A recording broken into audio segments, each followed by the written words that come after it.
Jamaicans in the diaspora with Jamaicans of like mind in Jamaica.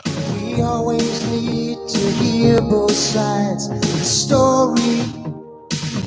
Both sides of the story. Connecting the Jamaican diaspora abroad and at home. Both sides of the story. Both sides of the story. Yes, both sides of the story. Both sides of the story, highlighting the positive role of the Jamaican diaspora.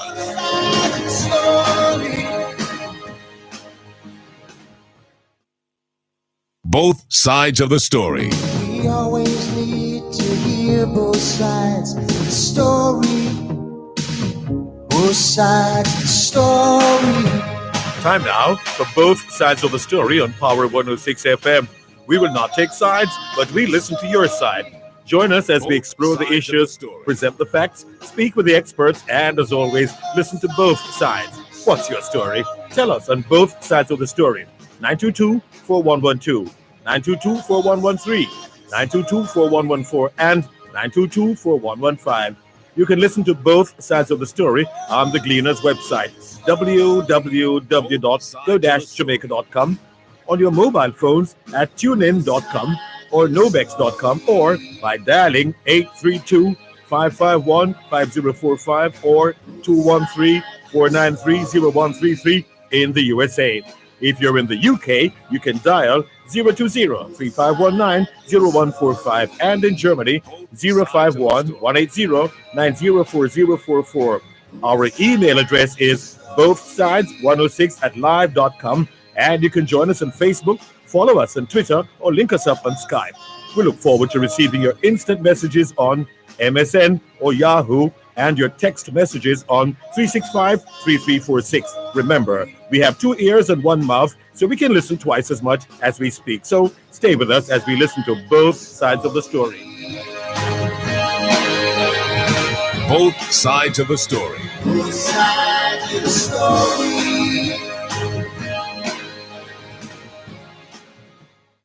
Knowledge is power. Class is in session. Power 106.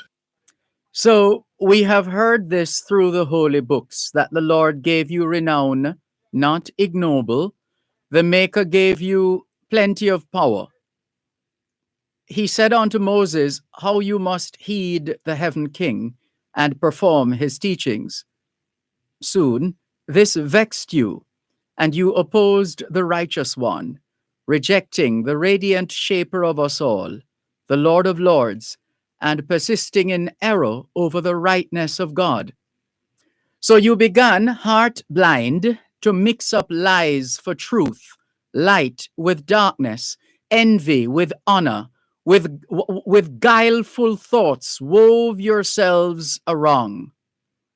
For that damnation harms you guiltfully. You judged that radiant power and lived that error in dark thoughts until this day.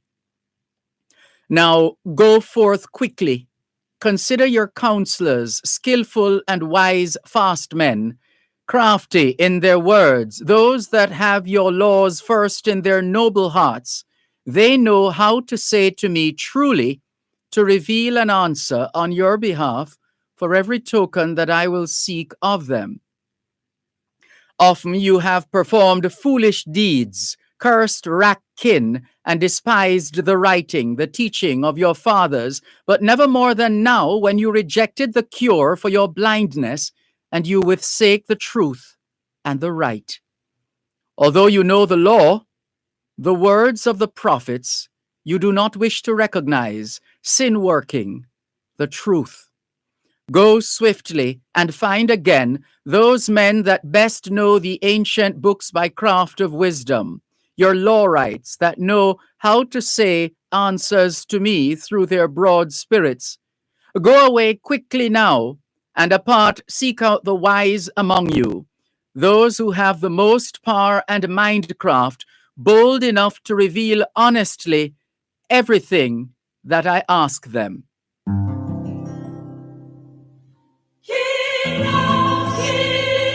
Hallelujah, hallelujah, Lord of Lords. beginning was the Word, and the Word was with Jah, and the Word was Jah.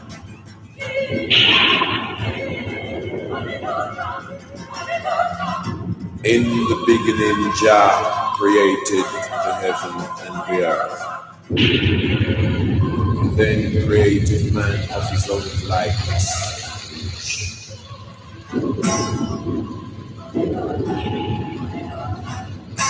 He gave unto man wisdom, knowledge, and understanding.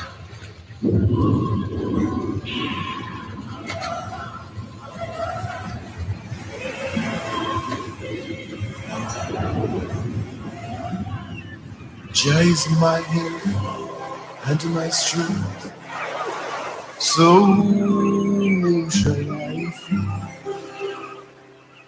He's a shield upon my right and my left hand, so whom shall I be afraid? Jah is my king,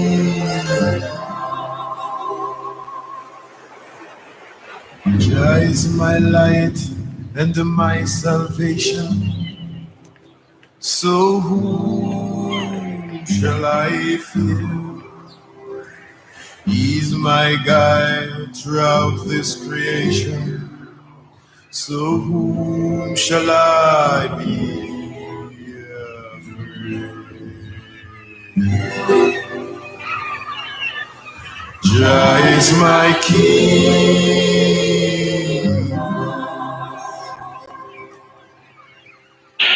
Jah is my guide in my resting and my rising, so whom shall I fear? He's my guide when I step out and forward in, so whom shall I be afraid? Jah is my king,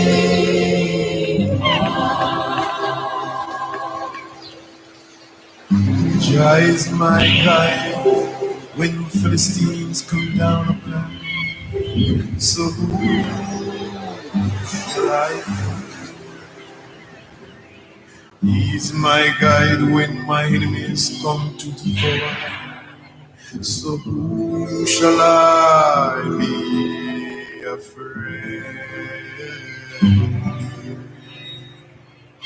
Jah is my king,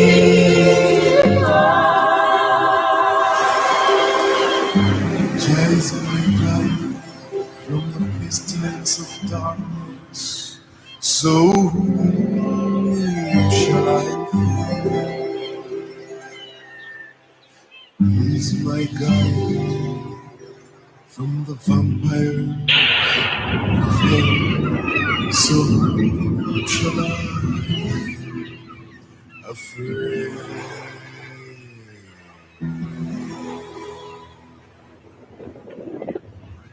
Jah is my king,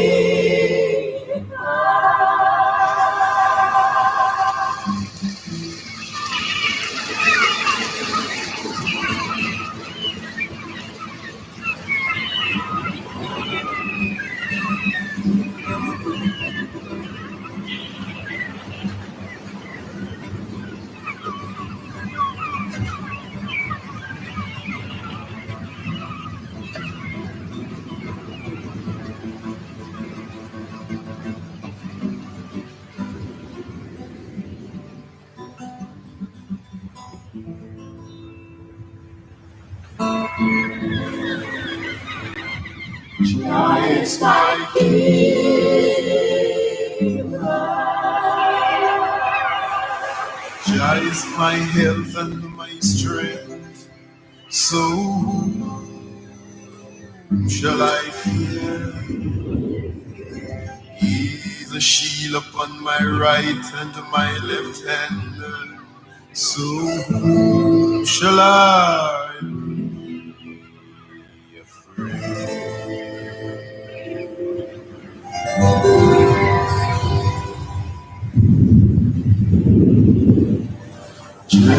is my king.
It's the 16th day of the second month of 2021, the International Year of Peace and Trust, the International Year of Creative Economy for Sustainable Development, the International Year of Fruits and Vegetables, the International Year for the Elimination of Child Labor, and the International Year of Health and Care Workers. Heart Month and Reggae Month celebrations are on here in Jamaica and the diaspora, even as Americans, Canadians, Britons, and the Dutch celebrate February as Black History Month. It's Independence Day in Lithuania, and Kim Jong-il's birthday is being celebrated in North Korea.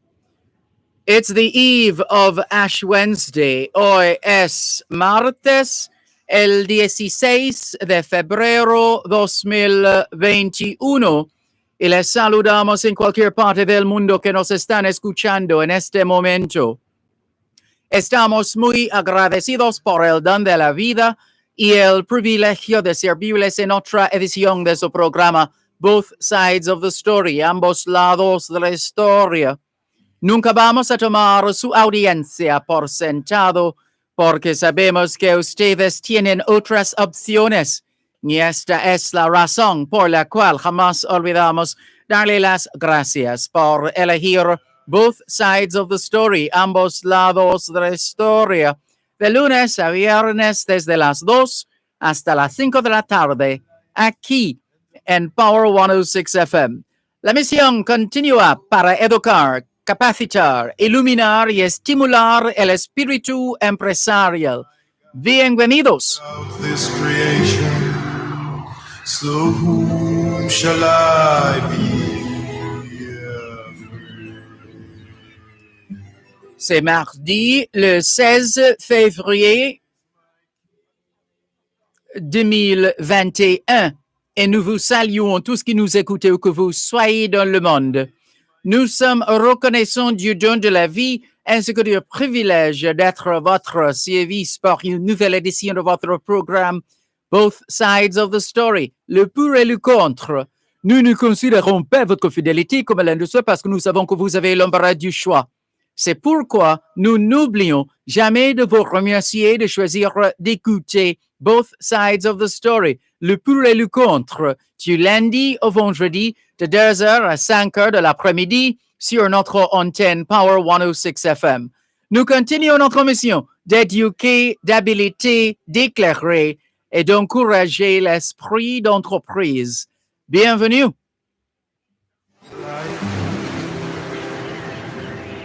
He's my guide when my enemies come to devour. All we're saying is it's Tuesday, the 16th of February, 2021, and we greet you well wherever in the world you are listening to us right now. We remain eternally grateful for the gift of life and the privilege to serve you on yet another edition of your program, Both Sides of the Story. We don't ever take your listenership for granted because we know you have choices. And that's why we never ever forget to remember to say thanks for choosing to listen to Both Sides of the Story, Monday to Friday, 2 to 5, right here on Power 106 FM. The mission continues to educate, empower, enlighten, and encourage entrepreneurship. Welcome. Afraid. You're listening to Power 106 FM. The time is now 2:15. Healthcare workers are working very hard to ensure lives are saved and people recover quickly from COVID-19. But their work is becoming harder because you're not wearing your mask, washing your hands with soap and water, or using hand sanitizer, and you are not maintaining physical distance. Let's limit the need for hospital beds and ventilators. Do the right thing. Cover your nose and mouth with a mask. Practice good hand hygiene and maintain a physical distance of 6 feet between you and others. COVID-19 is not over. Protect yourself while protecting others. A message from the Ministry of Health and Wellness. Both sides of the story. Tune in this and every Tuesday at 3:30 p.m. for Kids Connect during Both Sides of the Story with host Dervan Malcolm to join in a series of discussions on building a strong relationship with your child. We invite children to call in and voice their concerns. This broadcast is brought to you by the Child Protection and Family Services Agency, CPFSA. Every child deserves protection. Biomed Pharmacy, Margins Pharmacy, Cumberland Medical, and Lock Safe and Vault. That's a live broadcast of Kids Connect during Both Sides of the Story with host Dervan Malcolm at 3:30 p.m. this and every Tuesday, right here on Power 106 FM. COVID-19 has effectively changed our way of life, and to combat the pandemic, it's crucial that we focus on cutting-edge strategies to maintain proper sanitization, hygiene, and public health.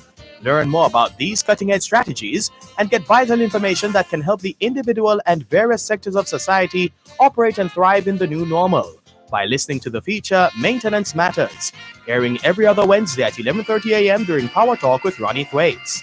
Maintenance Matters is brought to you by Manpower and Maintenance Services Limited, with head offices at 1 Eureka Road, Kingston 5. Telephone 876-920-4721-5. Manpower and Maintenance Services Limited.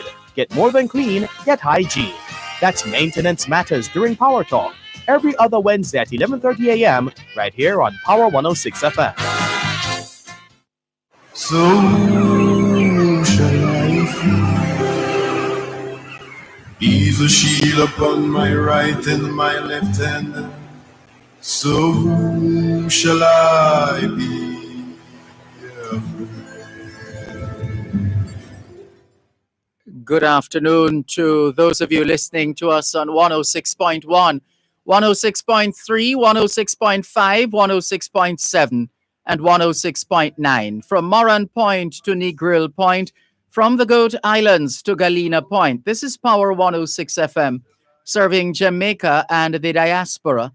Hello to those tuned in via the Power 106 FM app, which you would have downloaded from the App Store or the Google Play Store, depending on the nature of your device.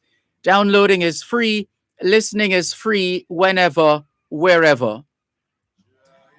We thank you for logging on to the Gleaners website, go-jamaica.com. Subscribers to onespotmedia.com also have access to both sides of the story in particular and Power 106 FM in general. Hello to those who have dialed one of two designated numbers to listen to Power 106 FM from the United States and the United Kingdom.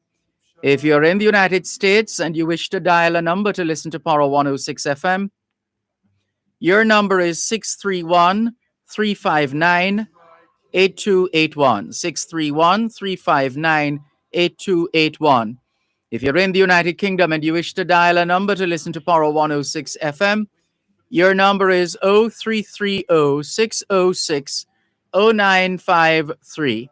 0330-606-0953. We welcome those of you logged on and listening via Facebook Live on the Dervan Malcolm Facebook page and affiliated pages. If you're not there yet, log on to Facebook in the search box atop the page. Type DERVANMALCOLM, and you'll be able to not just hear, but see what's happening in the studios of Power 106 FM. And if you have no Facebook account and you can't be bothered with social media, well, there's always YouTube. The same place you go to listen to music and find whatever songs you or other recordings you'd like to find. If you have access to the internet, open a web browser like Google Chrome or Edge or Bing, any one of those, type YouTube, and the YouTube page, the YouTube website will come up. And you should, if you do that now, you should see this video trending. If you're not seeing it, in the search box, type DERVAN MALCOLM, and you should be able to find it. We started out this afternoon with an extract from a very lengthy piece by Kina Wolf, and it's called, for short, Elene, ELENE, which has a few pronunciations depending on the language. If it's Greek, if the person is Greek, you would say Elena. If the person is French, then you'd have a grave accent over the second E, and it would become Hélène. If you're going with the obvious, then Eileen would be fine. So ELENE, and this by Kina Wolf. And this Kina Wolf is spelled CYNEWULF. CYNEWULF. Kina Wolf. Kina Wolf was an Anglo-Saxon poet. He is known for, 4 of his poems have his name worked into the text in runes. Ellen or Eileen is a poem in Old English. It is sometimes known as Saint Helena finds the true cross. Saint Helena finds the true cross. So the poem we started with, the extract we started with this afternoon, Eileen, ELENE, by Kina Wolf, CYNEWULF. Kina Wolf, CYNEWULF, and combined that with a most powerful recording by Peter Tosh, Creation. And it's all appropriate on this, the eve of Ash Wednesday.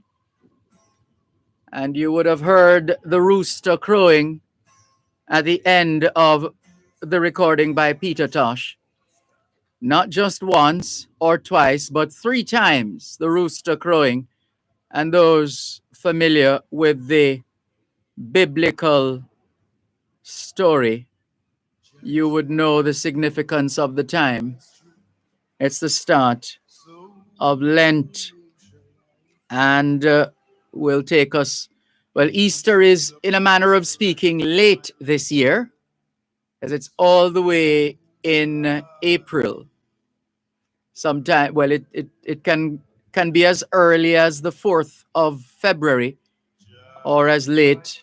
I don't think it would be later than it is now, which is in, Holy Week starts, I believe, on the 28th, Sunday the 28th of March. And then all else flows from that. So that's the explanation for the start this afternoon. Good afternoon to Caroline Stanley, Quincy Brown, Nicola in Mandeville, Manchester, would no doubt be taking this in with thoughts of her late mom in mind, among other matters. Jah is my keeper, she reiterates in her message with the clasped hands emoji. The clasped hands emoji. Diana Salmon, good afternoon to you. or the emoji with the clasped hands. Quincy Brown where is he today? Good afternoon, Mr. Dervan Malcolm. It would make her fans around the world very happy, including Barack and Michelle Obama and me, if you take a moment to wish the Empress of reggae music, Coffee, a happy 21st birthday today. You just did, Quincy Brown, and we join you in conveying birthday wishes.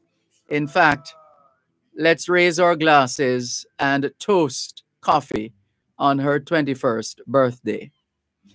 Ivy Liz May says, yes, Ja is my keeper. And good afternoon, Dervan Malcolm. Good afternoon, Ivy Liz May. Mikey D says, good evening. I believe he's in London. Good afternoon, Mikey D, Jamaica time or Eastern Standard Time. Blessings to everyone locked in, he says. To you too, Mikey D. Ivy Liz May says the month is moving. Quincy Brown says February is Reggae Month. It's History Month, Black. It's the month celebrating the birthdays of Bob Marley, Sarah Sue McField, Ronald Reagan, and Coffee.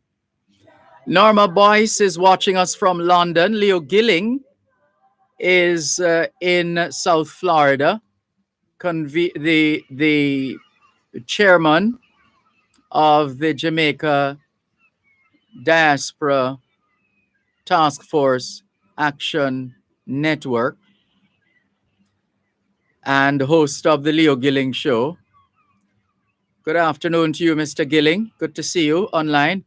Quincy Brown says he's watching and listening from Brack Caribe Gardens in the Cayman Islands.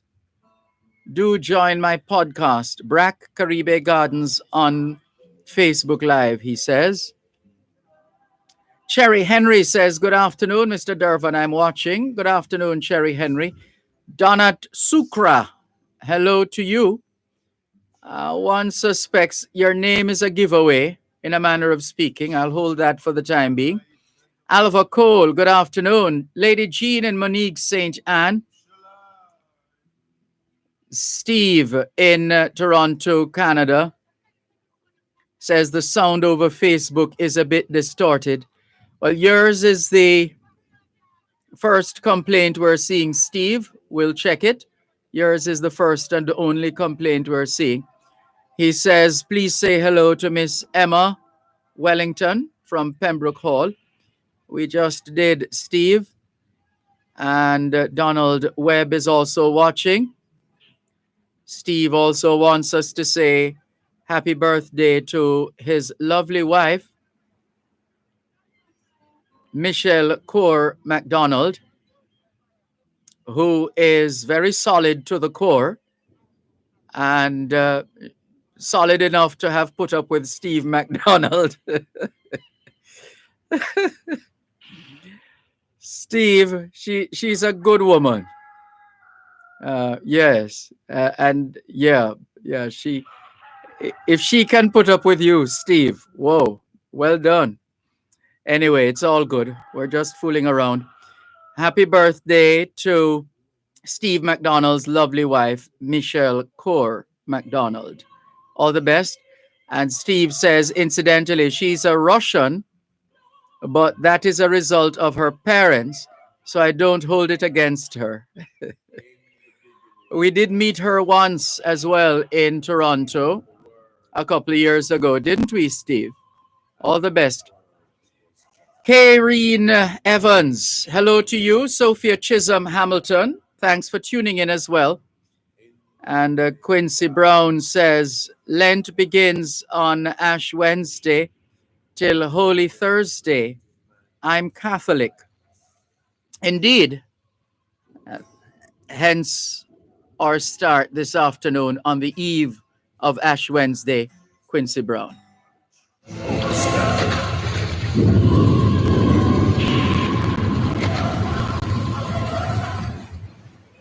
You're listening to Power 106 FM. The time is now 2:30.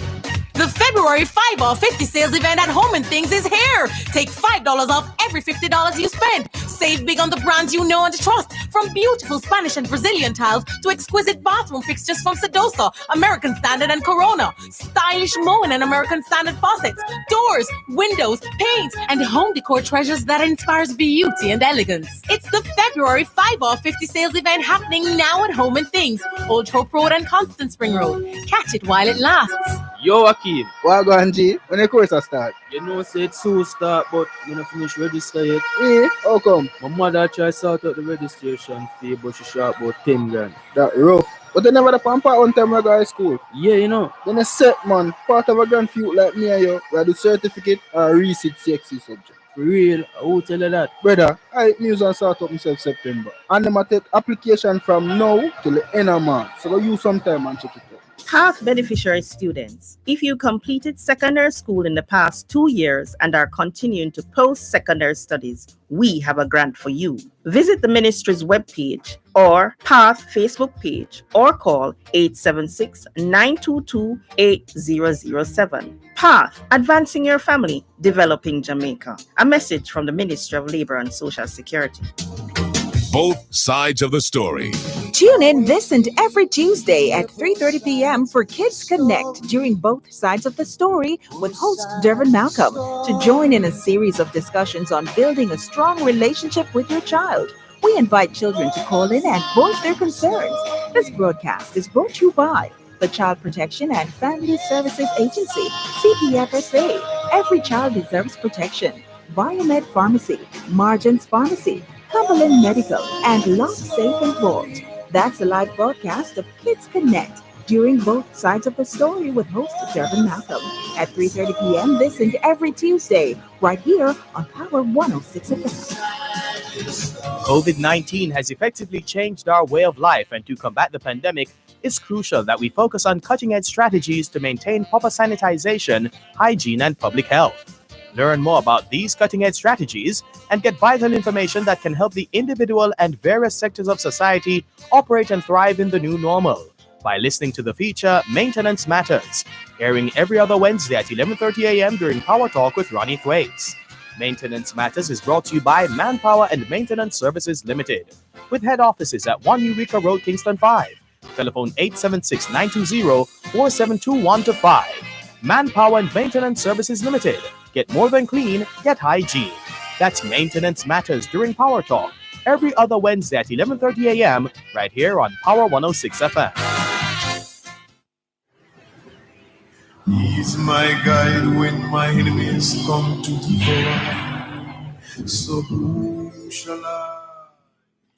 On this, the eve of Ash Wednesday, the first day of Lent, that's tomorrow, the first day of Lent, Ash Wednesday, occurring 46 days before Easter. And technically speaking, if you don't count Sundays, the actual period is 40 days before Easter. Ash Wednesday is a movable fast, falling on a different date each year because it is dependent on the date of Easter. It can occur as early as the 4th of February, or the 5th if it's a leap year, or as late as March 10. Ash Wednesday marks the start of a 40-day period, which is an allusion to the separation of Jesus in the desert to fast and pray. During this time, he was tempted. Matthew 4, 1-11, Mark 1, 12-13, and Luke 4, 1-13. While not specifically instituted in the Bible text, the 40-day period of repentance is also analogous to the 40 days during which Moses repented and fasted in response to the making of the golden calf. Jews today follow a 40-day period of repenting during the high holy days from Rosh Chodesh Elul to Yom Kippur. Bit of background there. And here's a breaking story coming through from CNN telling us that Millions are without power as the U.S. embraces for another winter storm. Spare a thought for those who are already dealing with economic downturn, COVID-19. They got some kind of blizzard the other day as well, not too long ago. And now millions without power as the U.S. braces for another winter storm. About 200 million people remain under some sort of weather-related alert as a winter storm that pummeled much of the U.S. moves through the Northeast today. Another bout of winter weather is set to hit parts of the South and Central U.S. today through Thursday.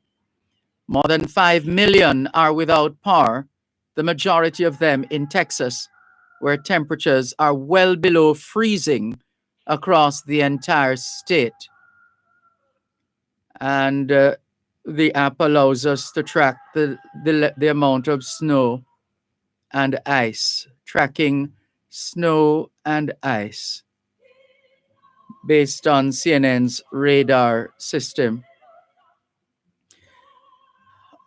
Let's send some warm wishes to our family members, friends, colleagues, neighbors who are being impacted in this kind of weather.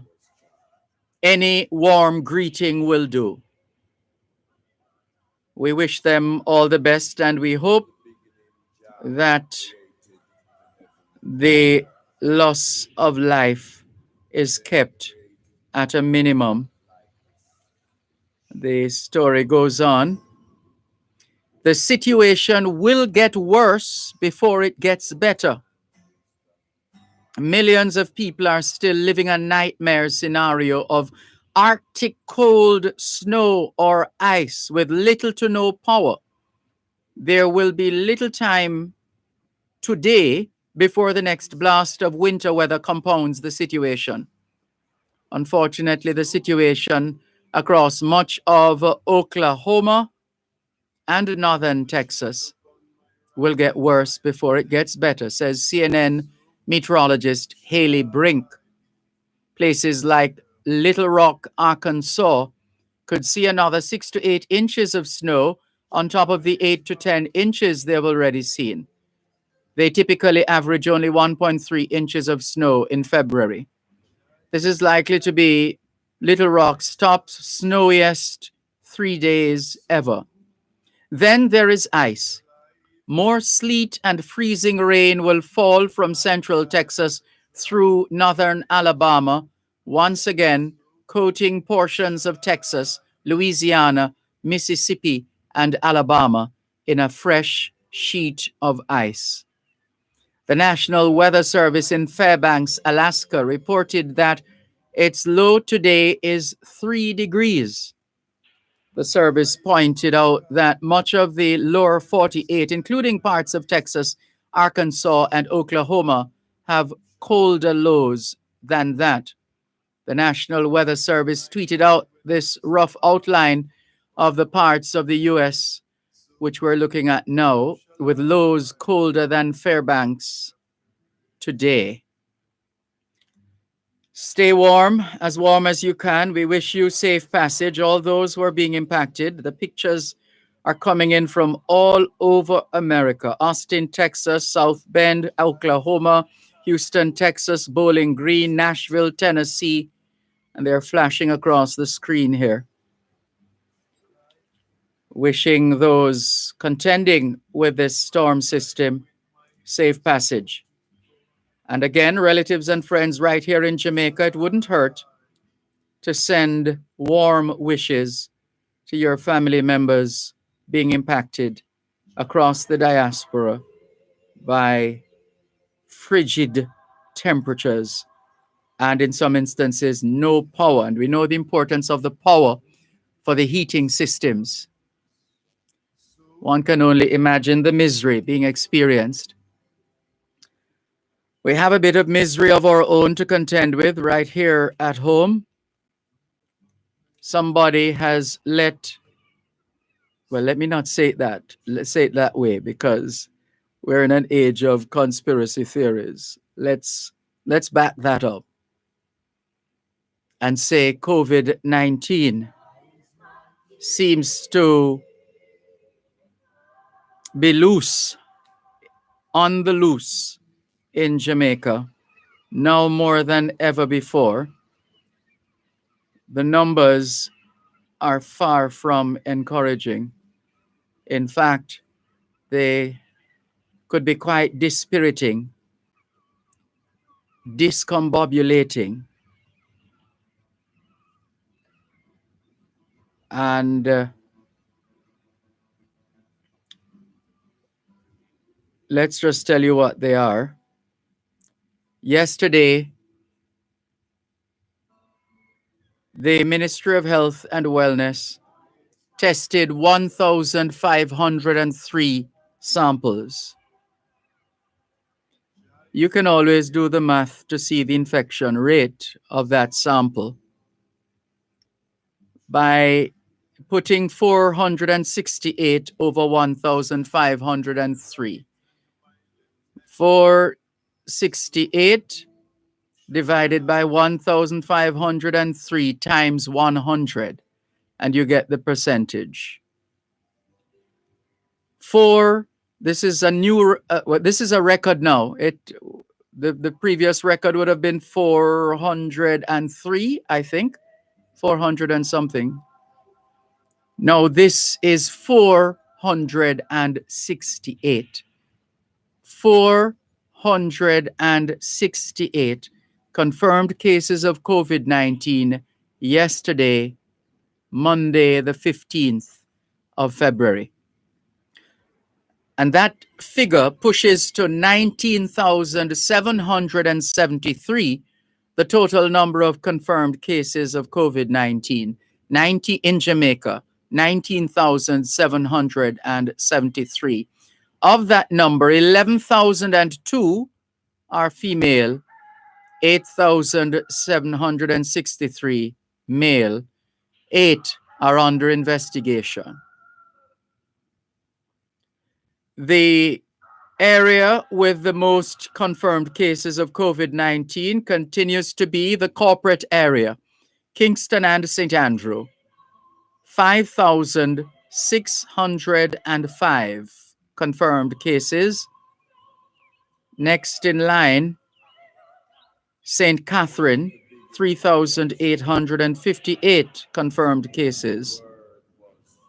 Then St. James with 2,074, and Manchester, 1,428, St. Anne, 1,251, and Clarendon, 1,132. So far, sadly, we have lost 378 people to COVID-19. 378 people have succumbed to COVID-19 here in Jamaica. For what it's worth, 12,684 people have recovered from COVID-19 in Jamaica.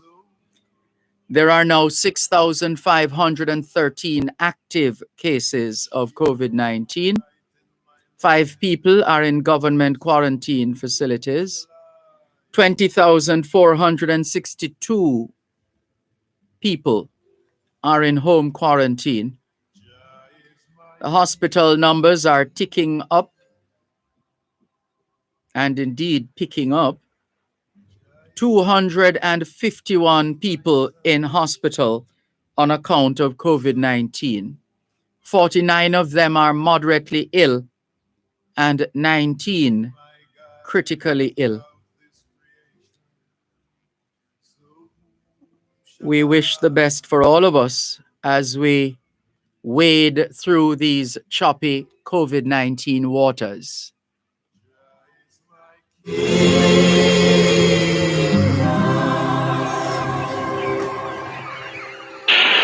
Jah is my guide in my resting and my right. You're listening to Power 106 FM. The time is now 245. Your taxes. Experience the convenience of this tax season. File and pay your final income tax return for 2020 and estimated return for 2021 due on March 15 with tax support in so many ways using our web services, Customer Service Center 888 Tax Help, or Special Taxpayer Assistance Program. Tutorials available online at jamaicatax.gov.jm. All income tax returns, including individual, must be filed online with more options to pay. Tax Administration Jamaica, changing the way we do business. Listen to the story of the Jamaican diaspora on Diaspora Check-In every Wednesday at 4:30 p.m. during both sides of the story with host Dervan Malcolm, the story of Jamaicans at home and abroad. That's Diaspora Check-In every Wednesday during both sides of the story, brought to you by GK Western Union. Receive money directly into your bank account today.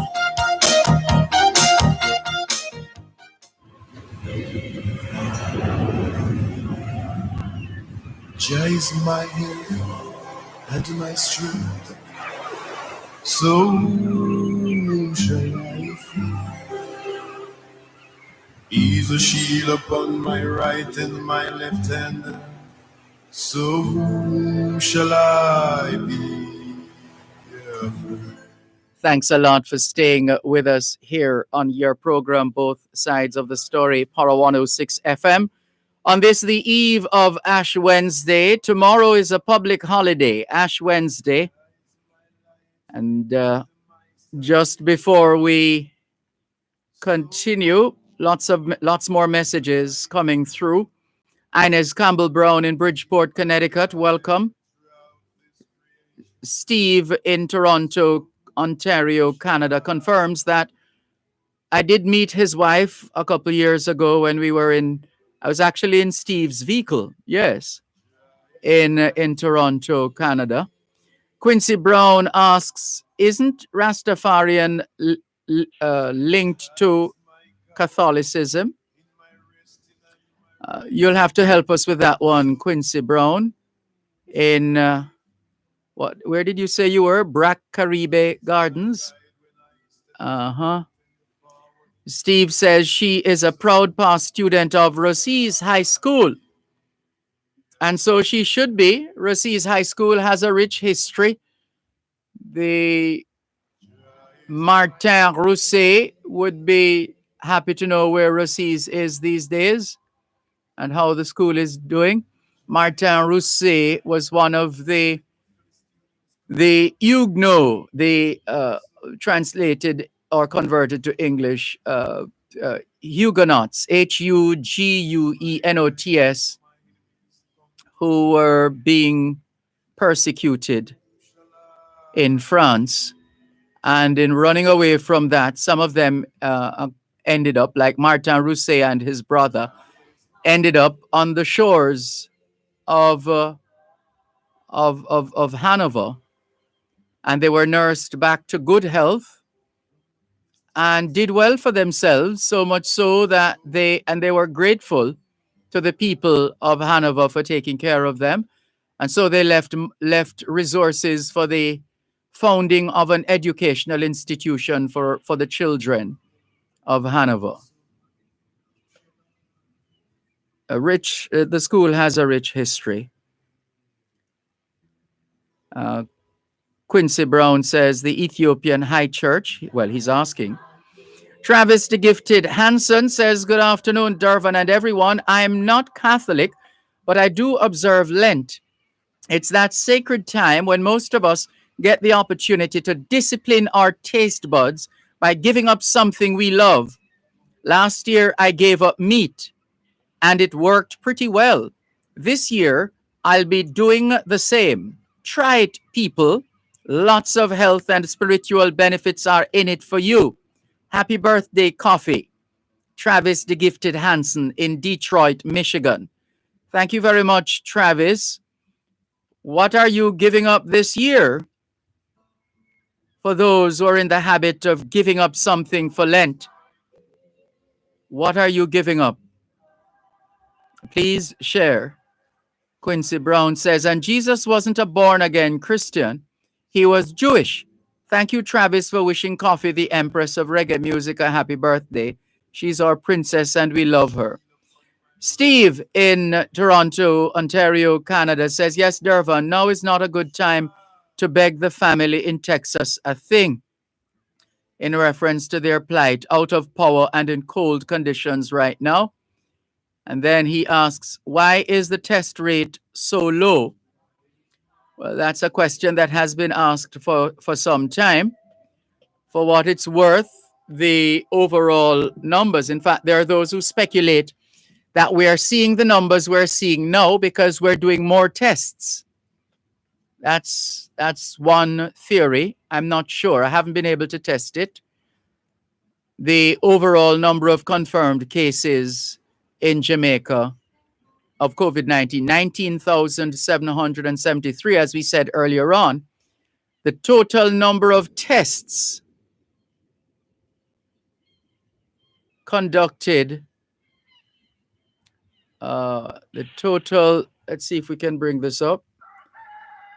Total number of tests, samples tested since we started testing in Jamaica, 188,248. 188,248. Again, you can divide that by 2.7 million multiplied by 100, and you can get a clear picture of the significance of these numbers. But that question remains. Thank you very much, Steve. Ambassador Curtis Ward, publisher of the Ward Post, Jamaica's former ambassador to the United Nations, says, Dervan Malcolm, I had my first jab of the COVID vaccine today, and I hope everyone will take the vaccine when available. So how are you feeling, Ambassador Ward? Give us an idea, give us an update. What's the feeling having taken the jab, having been vaccinated? What's the feeling? Please share. Claudia Perry, we see you online. Thank you for tuning in. All the very best to you. To the WhatsApp line now, same as the text line, 876-365-3346, 876-365-3346. Dr. Dunn, oh my goodness, where is this? Dr. Dunn has sent us some pictures, some spectacular pictures. Good afternoon, Sir Malcolm. We were buried in 11 inches yesterday. And she's talking about snow here. 11 inches of snow. That is in addition to 18 inches already. In addition, 18 inches that had fallen last week, little of which had melted. I'll let you know when the grass becomes visible. Blessings nonetheless. Living like Eskimos. Goodness. Please be safe. Please be safe and stay safe. Dr. Dunn in Skokie, Illinois. The kind of pictures that will give you cold bumps, like really cold bumps, if you know what I mean. Ouch. Whoa. Serious blizzard here. Thanks for sharing, Dr. Dunn, and please continue to be safe. Clarky Bless in Hunstown, St. Mary says, good afternoon, Mr. Malcolm. Happy Tuesday to you and your listeners. Mr. Malcolm, Jamaica is in a crisis. Duh. I'm just saying. Every time somebody uses that expression, I remember the late Honorable Oliver Clark doing an interview with the late Wilmot Mutty Perkins. I'll never forget it. Alty Hilton, our broadcast engineer, and I were on the Old Harbor Road. We were going out to do a broadcast. And I believe at the time, Mr. Clark was the the president of the private sector organization of Jamaica, PSOJ. And Mr. Perkins said, Mr. Clark, don't you see Jamaica is in a crisis? And Mr. Clark, in his own way, inimitable way, says, Mutty, for as long as I've been in Jamaica, we have always been in a crisis. Or words to that effect. And if you doubt that, let's take you back to, we could go, there are a few things we could look at having occurred here in Jamaica. Let's take you there. No, is this the one? Hold on. Let's just make sure we're looking at the right data sheet here. Today is the 16th, isn't it? Yes, it is. And let's scroll and see what we find here. Just to support the late Oliver Clark's point. Where is it? Where's the story? Where is the story? Let's go up. Let's go to...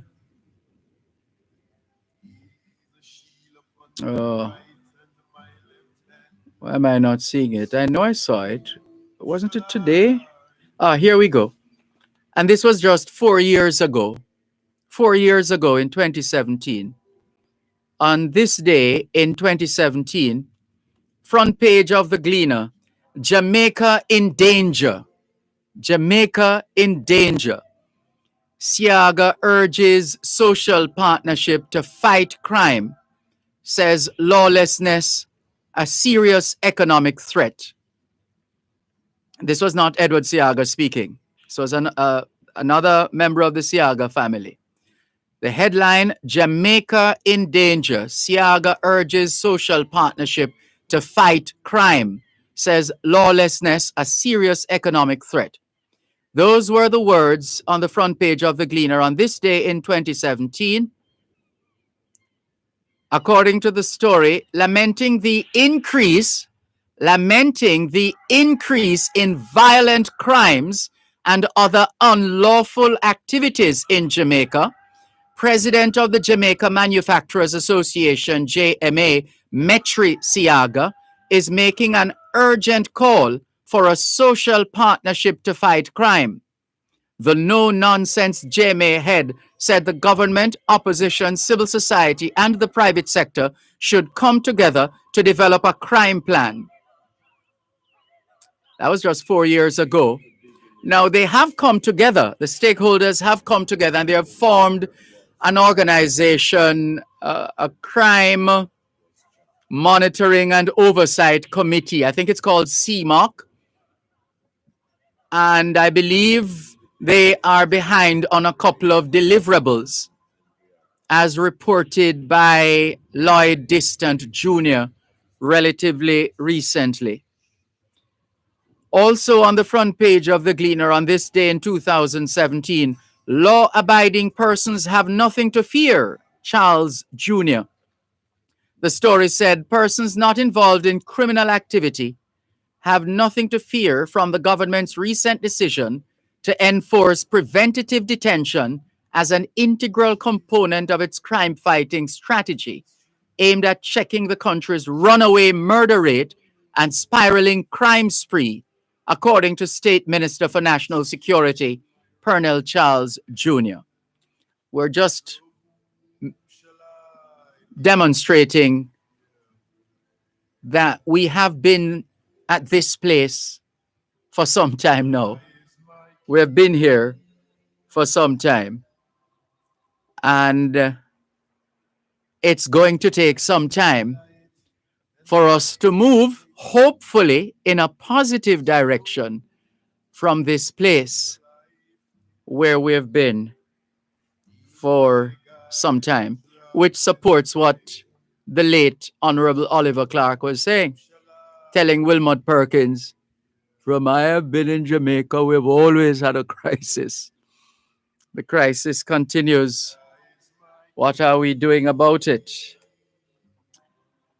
There's more after the break. Jah is my guide. You're listening to Power 106 FM. The time is now 3 o'clock.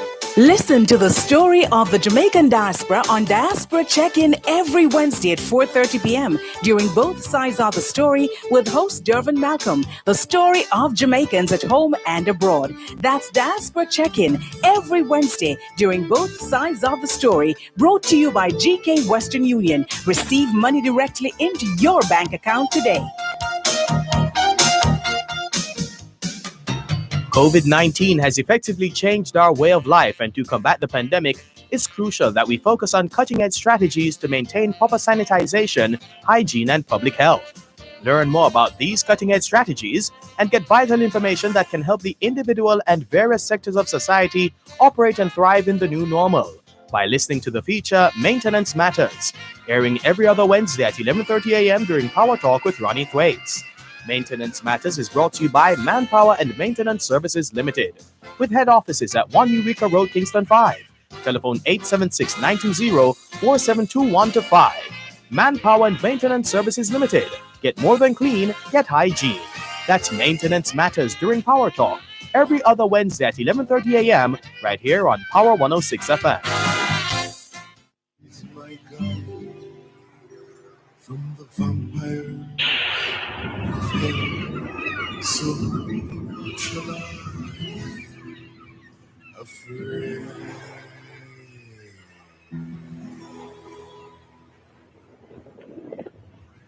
Jah is my keeper.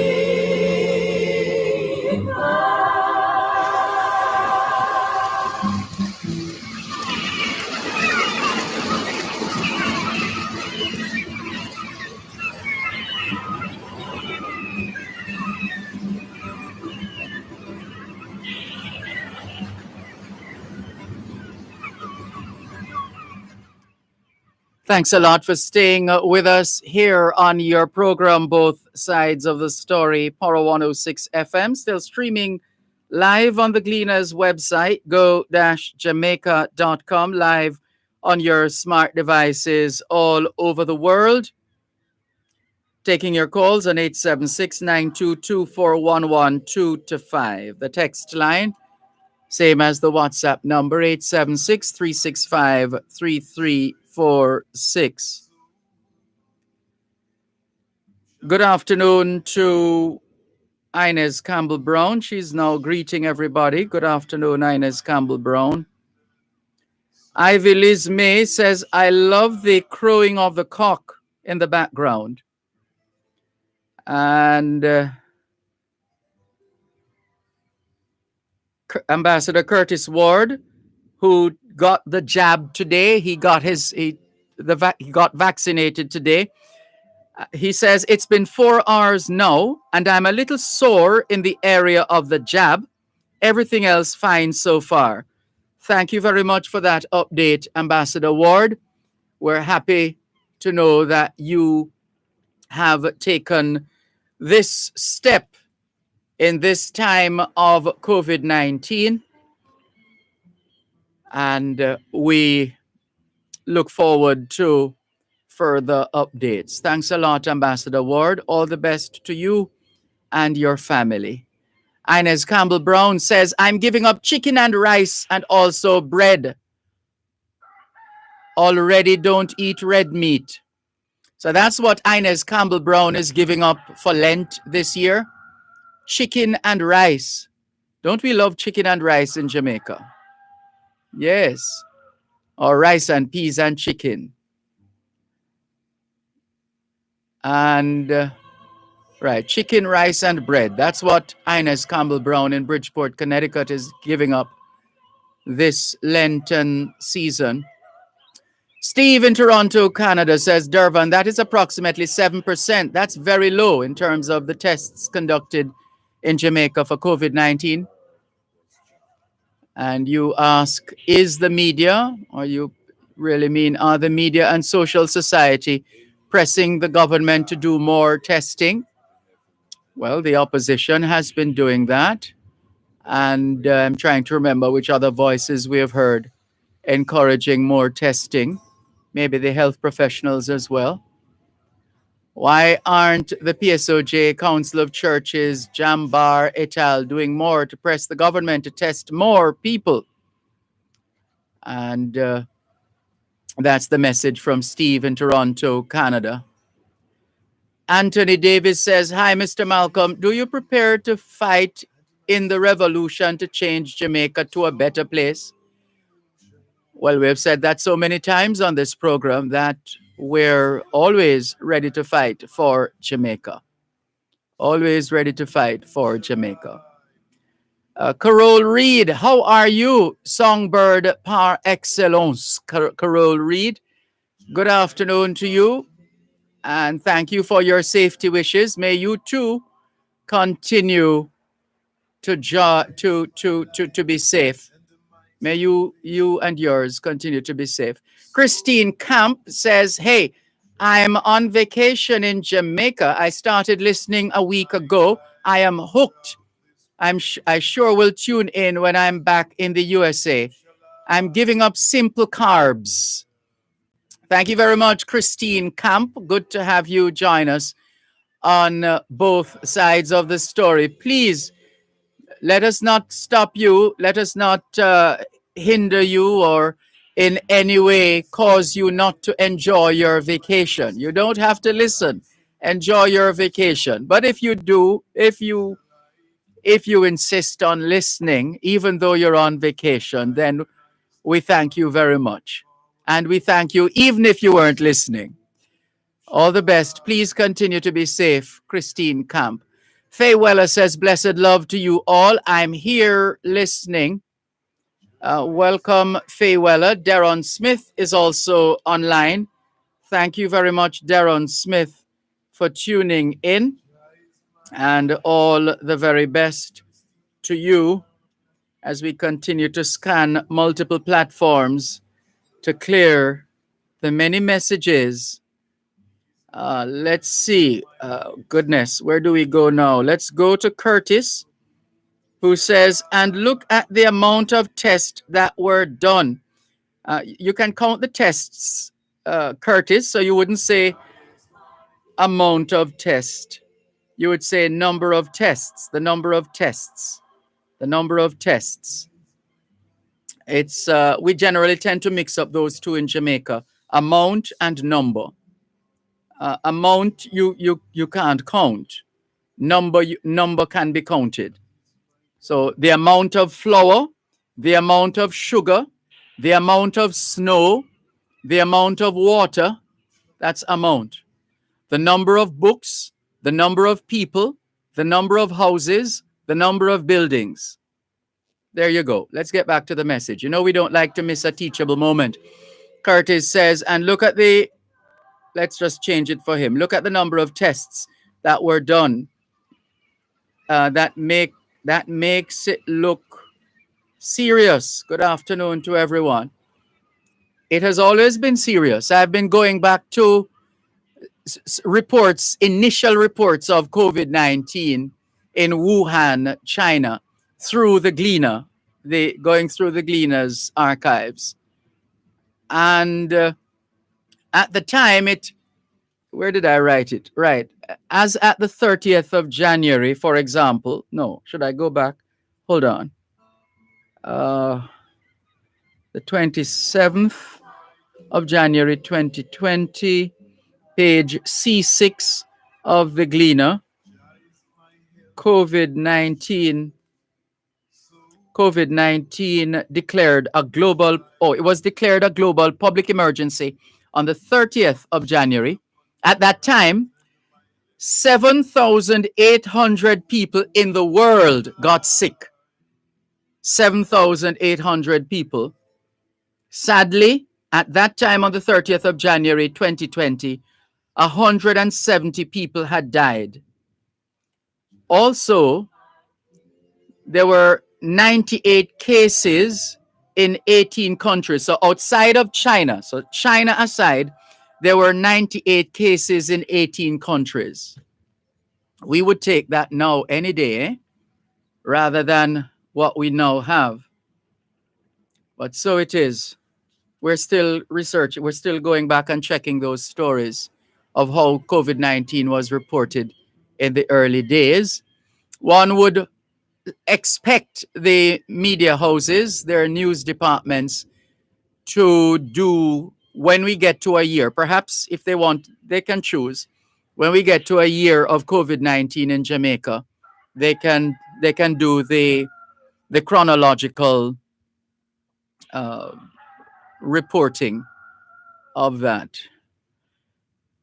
Miss Olive in Portmore says, "Good day, Dervan. I'm giving you up for Lent." Miss Olive, you left that one wide open, and I'm not going to walk in there. That's too easy, Miss Olive. That's too easy, and that's too easy. I had the perfect retort, and I just held back myself, as I am taught to do. So I'll let that one go outside the off stump, Miss Olive. I won't touch it. Let it go. Let it pass outside the off stump. The wicket keeper will deal with that. Good afternoon, Miss Olive.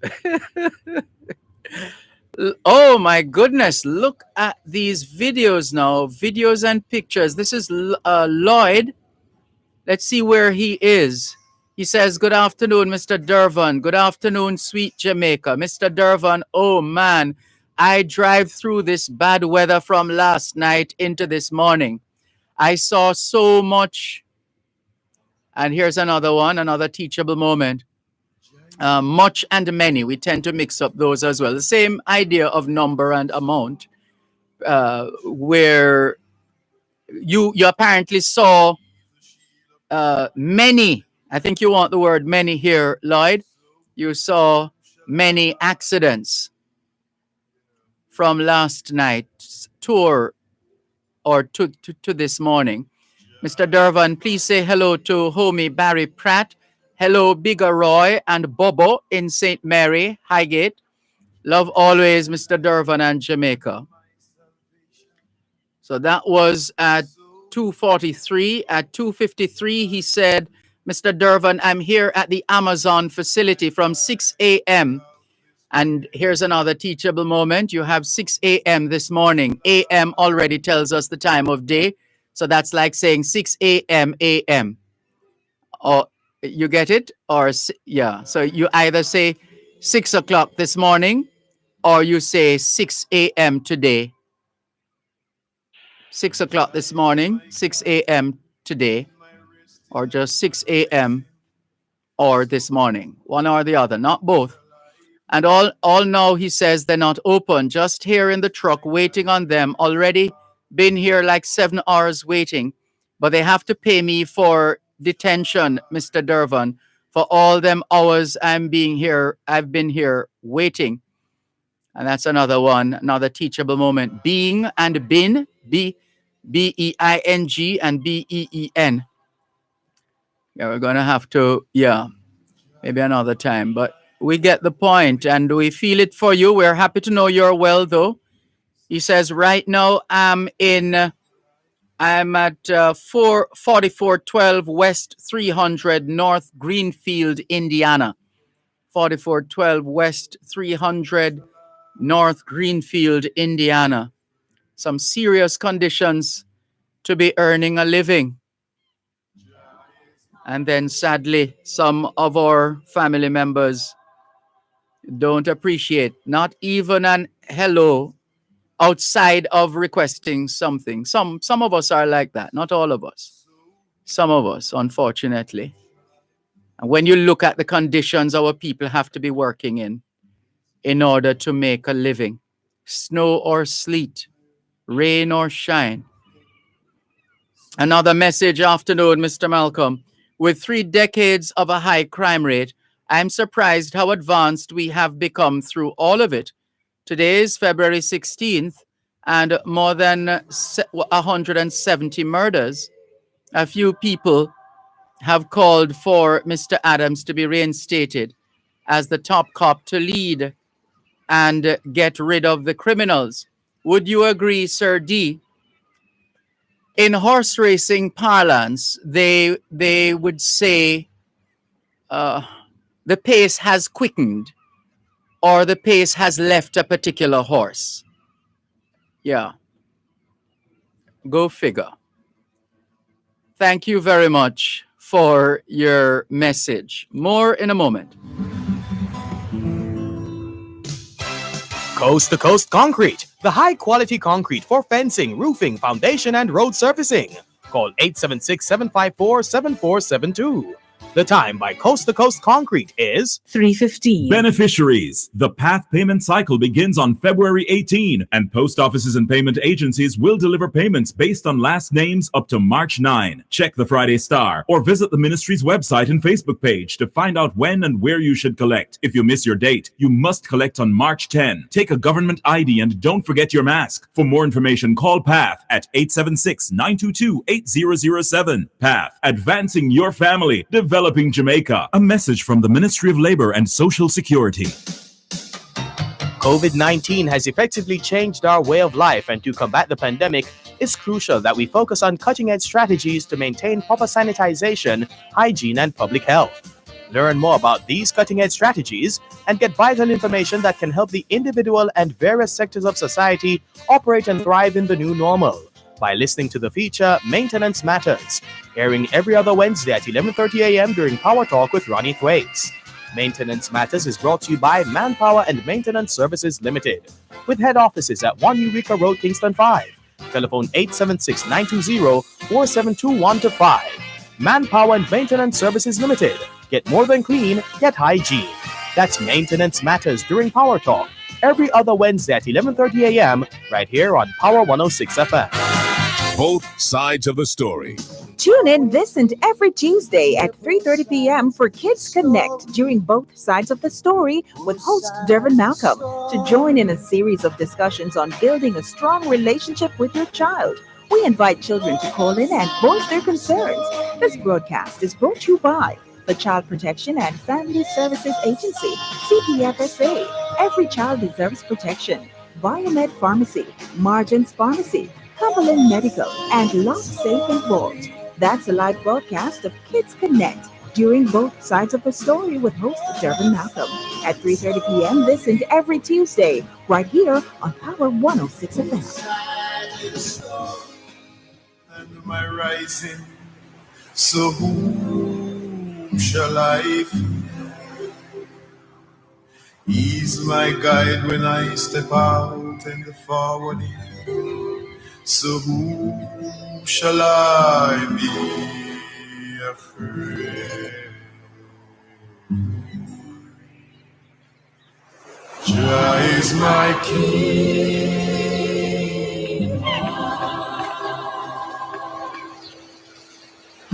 Jah is my guide when Philistines come down upon me. So who shall I fear? He's my guide when my enemies come to devour. So who shall I be afraid? Jah is my king.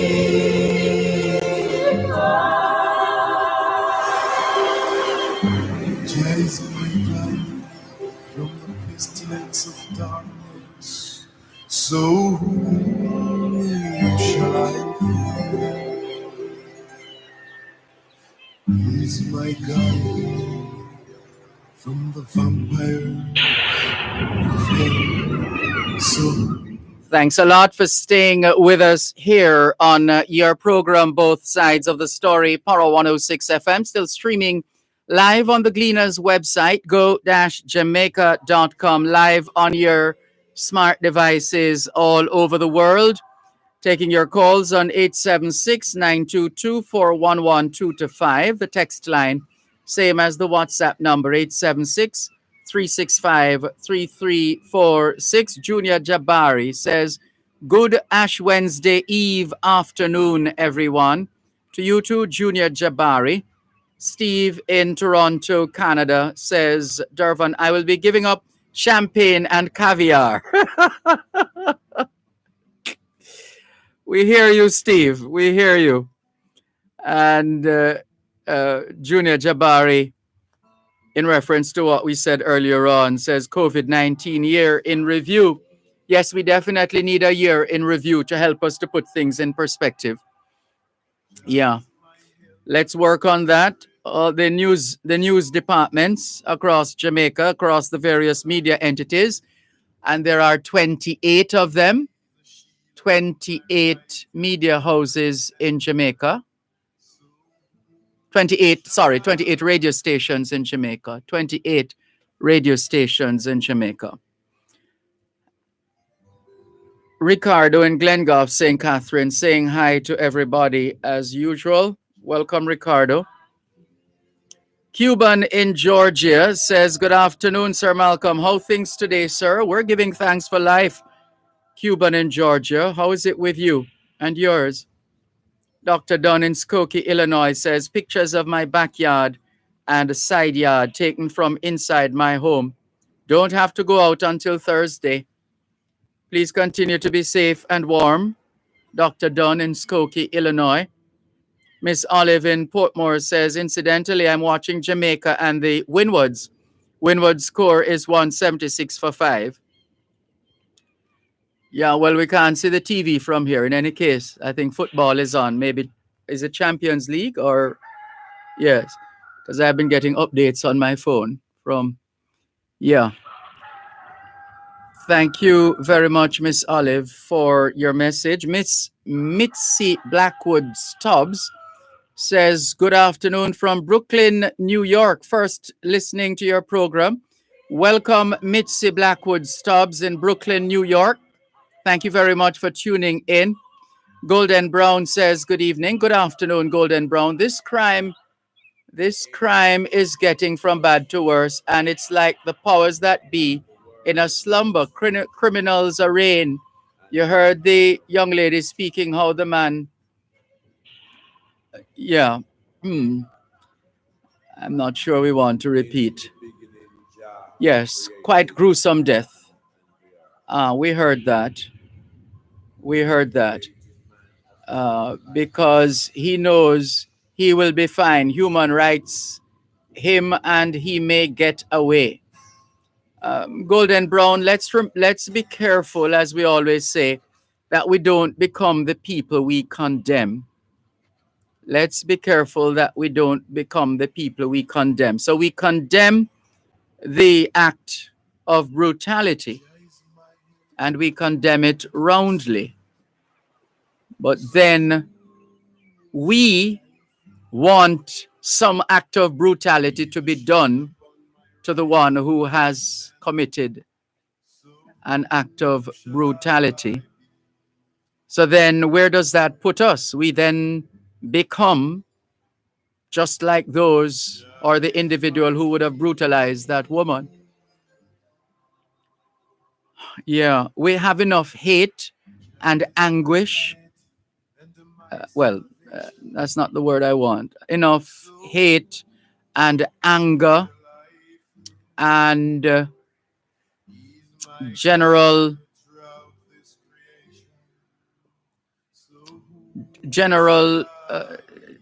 a general sense of abhorrence when it comes on to other people.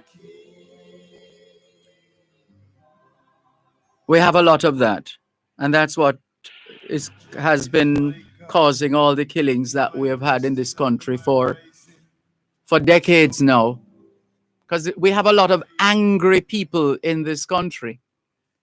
And not only that, we have a lot of traumatized. We're tired of talking about this. We have a lot of traumatized people in Jamaica. And as the saying goes, hurt people hurt people. Hurt people hurt people.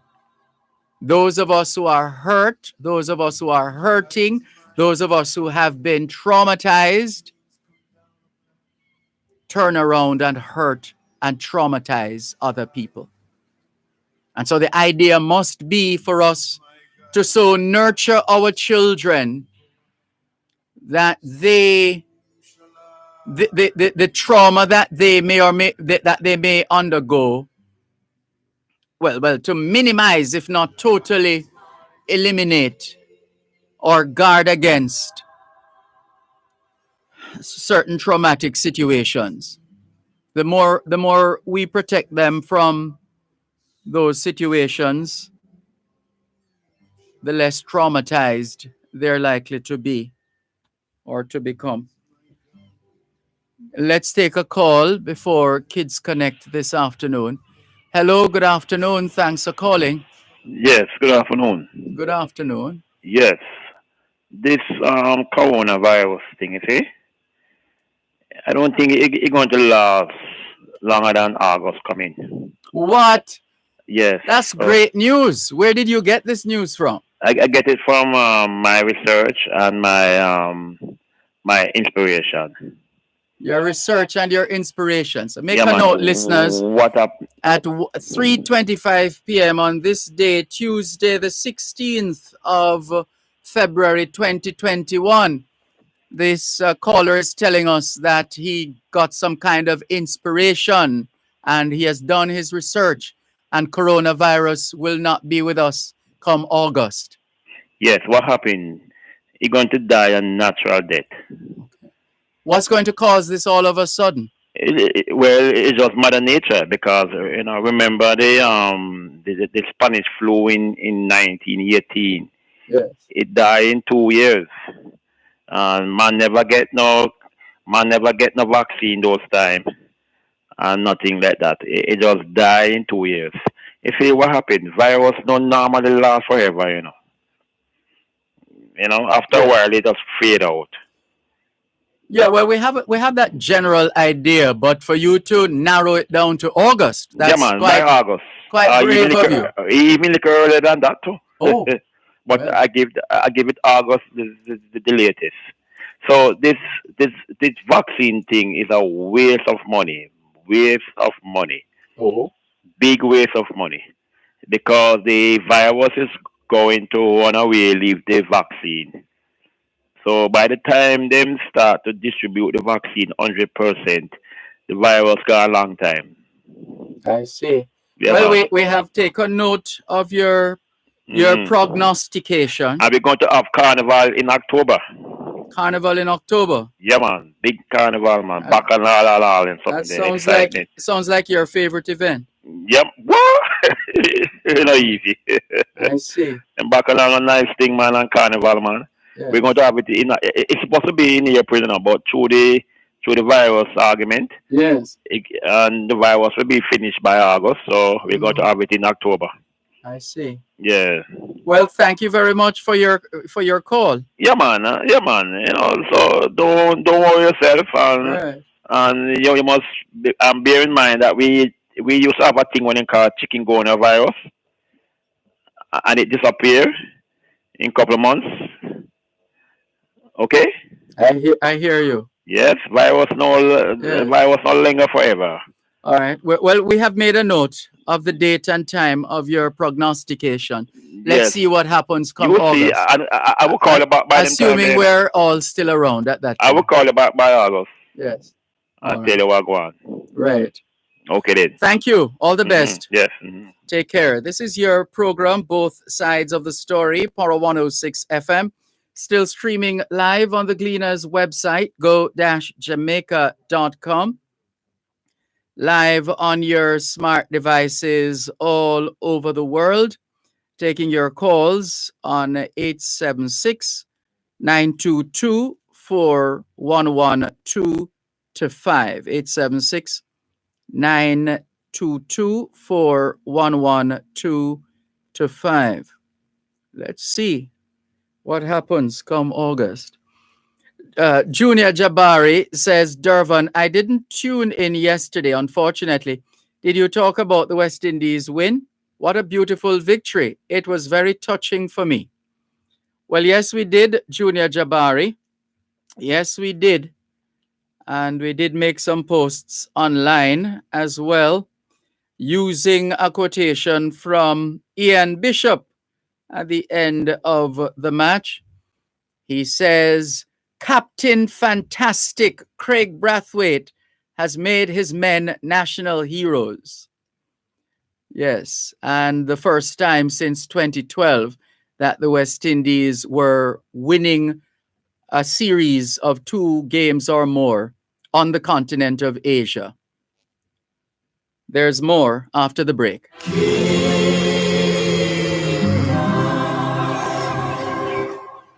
You're listening to Power 106 FM. The time is now 3:30. Listen to the story of the Jamaican diaspora on Diaspora Check-In every Wednesday at 4:30 p.m. during Both Sides of the Story with host Dervan Malcolm, the story of Jamaicans at home and abroad. That's Diaspora Check-In every Wednesday during Both Sides of the Story, brought to you by GK Western Union. Receive money directly into your bank account today. Listen to Drying Tears on Power 106 FM, Monday to Friday, 9:30 to 10 p.m. Drying Tears. Get ready to dry your tears. Brought to you by the Universal Church of the Kingdom of God. That's Drying Tears, Monday to Friday at 9:30 p.m. right here on Power 106 FM. Kids Connect during Both Sides of the Story with Dervan Malcolm is brought to you by the Child Protection and Family Services Agency, CPFSA. Every child deserves protection. Biomed Pharmacy, Marhan's Pharmacy, and Cumberland Medical. In the beginning was the Word, and the Word was with Jah, and the Word was Jah.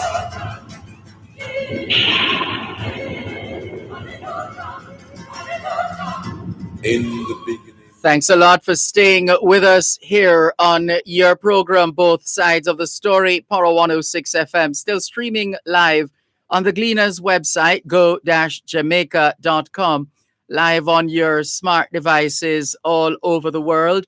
It's a Tuesday afternoon, just after 3:30, and that means time for this week's edition of Kids Connect. And joining us is the Southern Regional Director for the Child Protection and Family Services Agency, Mrs. Francine Rooms. Good afternoon to you. Thank you so much for joining us here on Both Sides of the Story.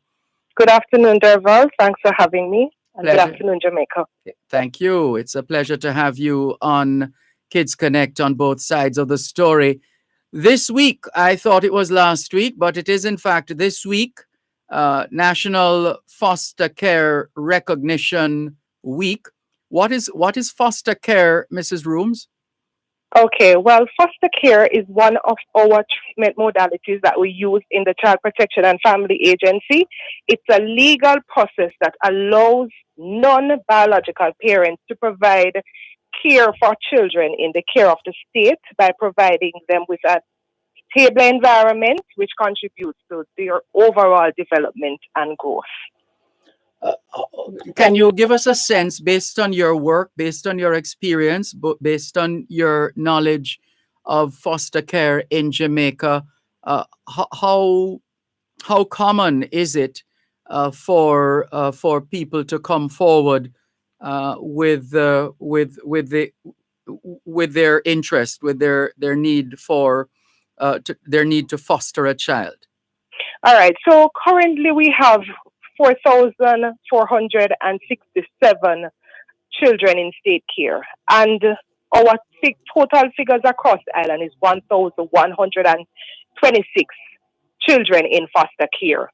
So that will tell you that we have a number of persons fostering, but hence the reason why we're having a foster care recognition week is we want more persons to foster. We still need more children to be placed in family-based setting. So we have persons reaching out, but it's not enough for the amount of children that we have and we would want to place in a family-based setting.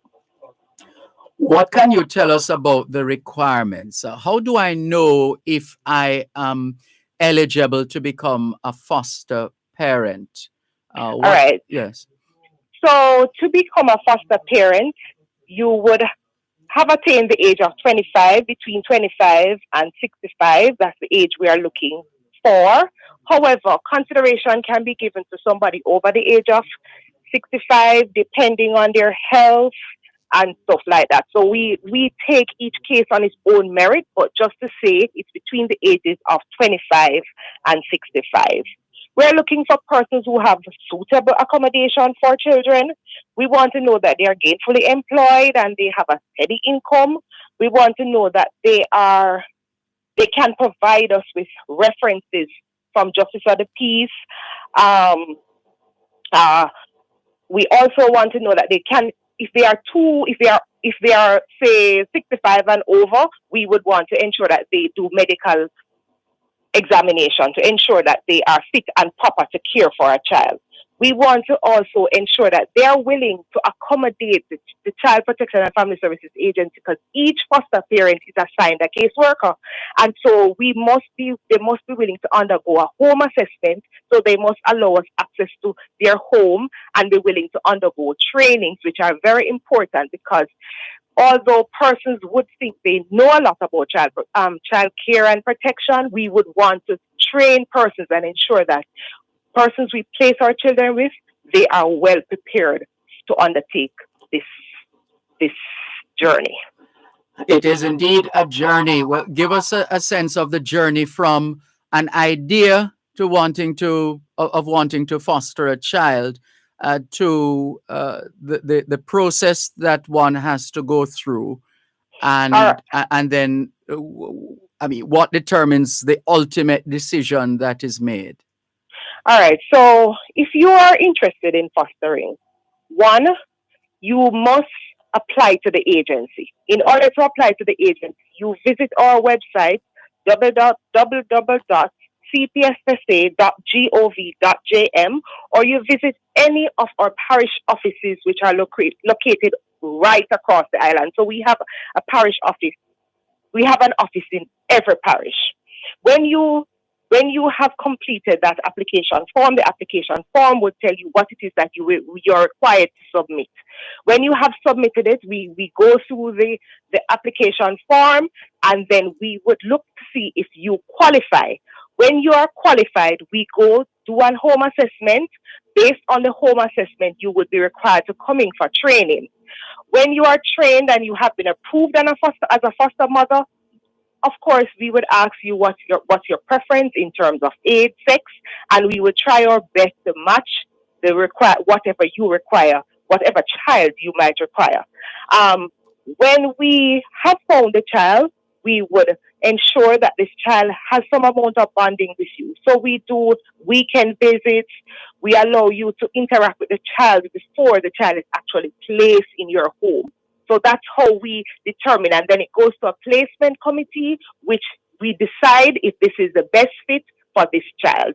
And when the child has been officially placed in the home, each child is given a children's officer who is required to help that child and family to continue the process right up until the placement no longer exists. So we provide that kind of support for our foster parents. What about financial support? To what extent is that a joint effort as opposed to the foster parent or parents carrying the weight of expenses? Okay, so at the Child Protection and Family Services Agency, we do provide bi-monthly stipend to our foster parents. We also assist them with medical and educational needs. So the agency, it's very supportive in terms of the financial aspect. So they do get a stipend, and we assist with medicals, school, whatever it is within reason, we will assist them because we want the best for all our children that are in foster care and state care. What kind of program is in place at the Child Protection and Family Services Agency to help to shape the mindset of children in terms of developing an appreciation for foster care, and so that they don't become maybe withdrawn and afraid and scared, and especially if they've gotten used to their fellow wards and caregivers? Okay, so every child that is placed in foster care has to be prepared. So they are prepared to go into this program. We also have clinical psychologists who, if we see that it is required, that we have to refer that child. So it's a gradual process. So we just don't take a child out, remove them from, say, a facility, put them into this placement and they don't understand what they're getting in. So like I said in the beginning, it's a process. So it's not a situation you go and you like the child and we put the child in this home. We have to prepare both sides. So we prepare the foster parents as well as we prepare the children. And in terms of our social workers, they would have to prepare the kids, ensure that they are at the place where we want both parties to come together, and after that we continue to maintain that kind of support. So if it is a situation where we need to refer the child, we will as well. What's the general age range of the cohort of children in the custody of the state now? Do you have a general idea, especially those or the age range that does the age range matter, or to what extent it does in finding foster parents for these children? All right, so the agency has just started a new initiative where we are trying to minimize putting the younger children. So say a child between 0 to 3, we're trying to put them in foster care rather than having them placed in a family, in a children's home. What we find is that a lot of the children we are placing in foster care usually are, say, between the ages of 7 up, 6, 7 up. That's the age that we find mostly we require foster parents for. But we do have some young ones who we want to put in foster homes, possibly pending adoption and permanent placement for those children. All right.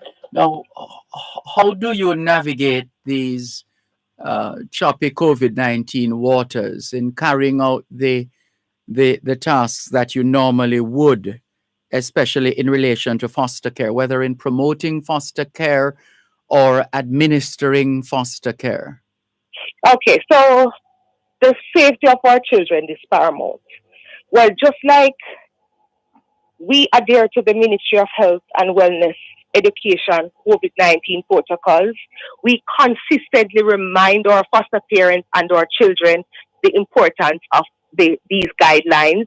In terms of our officers, we will visit, but we ensure that we maintain that distance. A lot of what we do now, too, is done online. So, for example, in the past, we would always be bringing our foster parents into a space.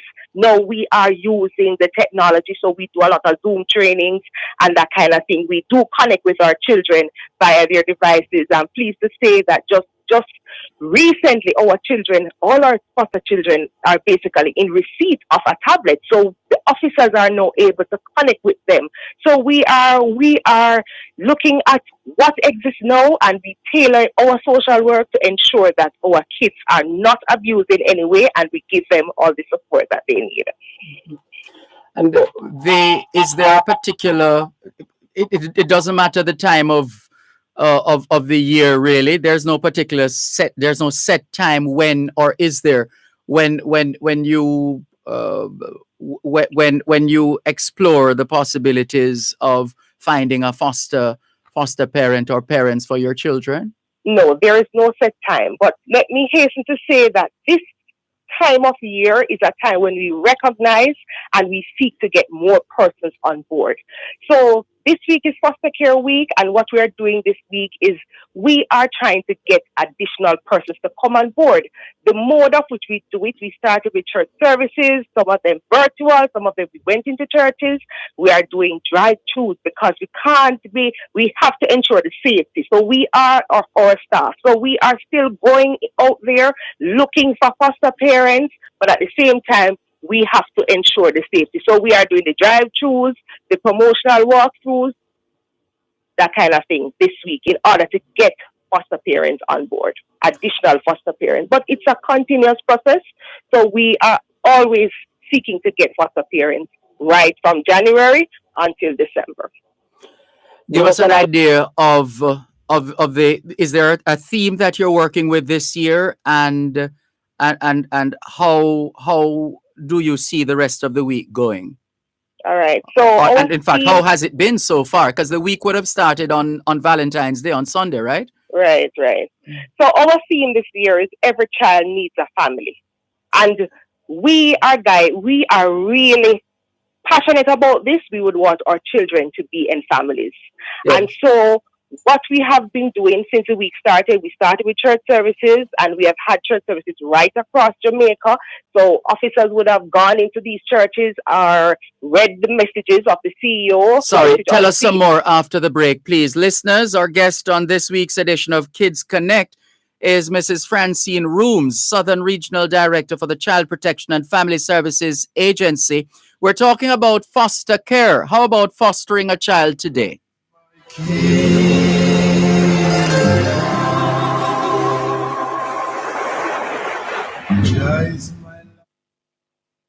You're listening to Power 106 FM. The time is now 3:45. In need of a locksmith? Call Lock Safe and Vault Limited, the experts in the business, specializing in safes, vault doors, cash protector units, locks, crowd control, and locksmith services. Lock Safe and Vault Limited, 40 Shortwood Road, Kingston 8. Telephone 924-555-023 or 924-01245.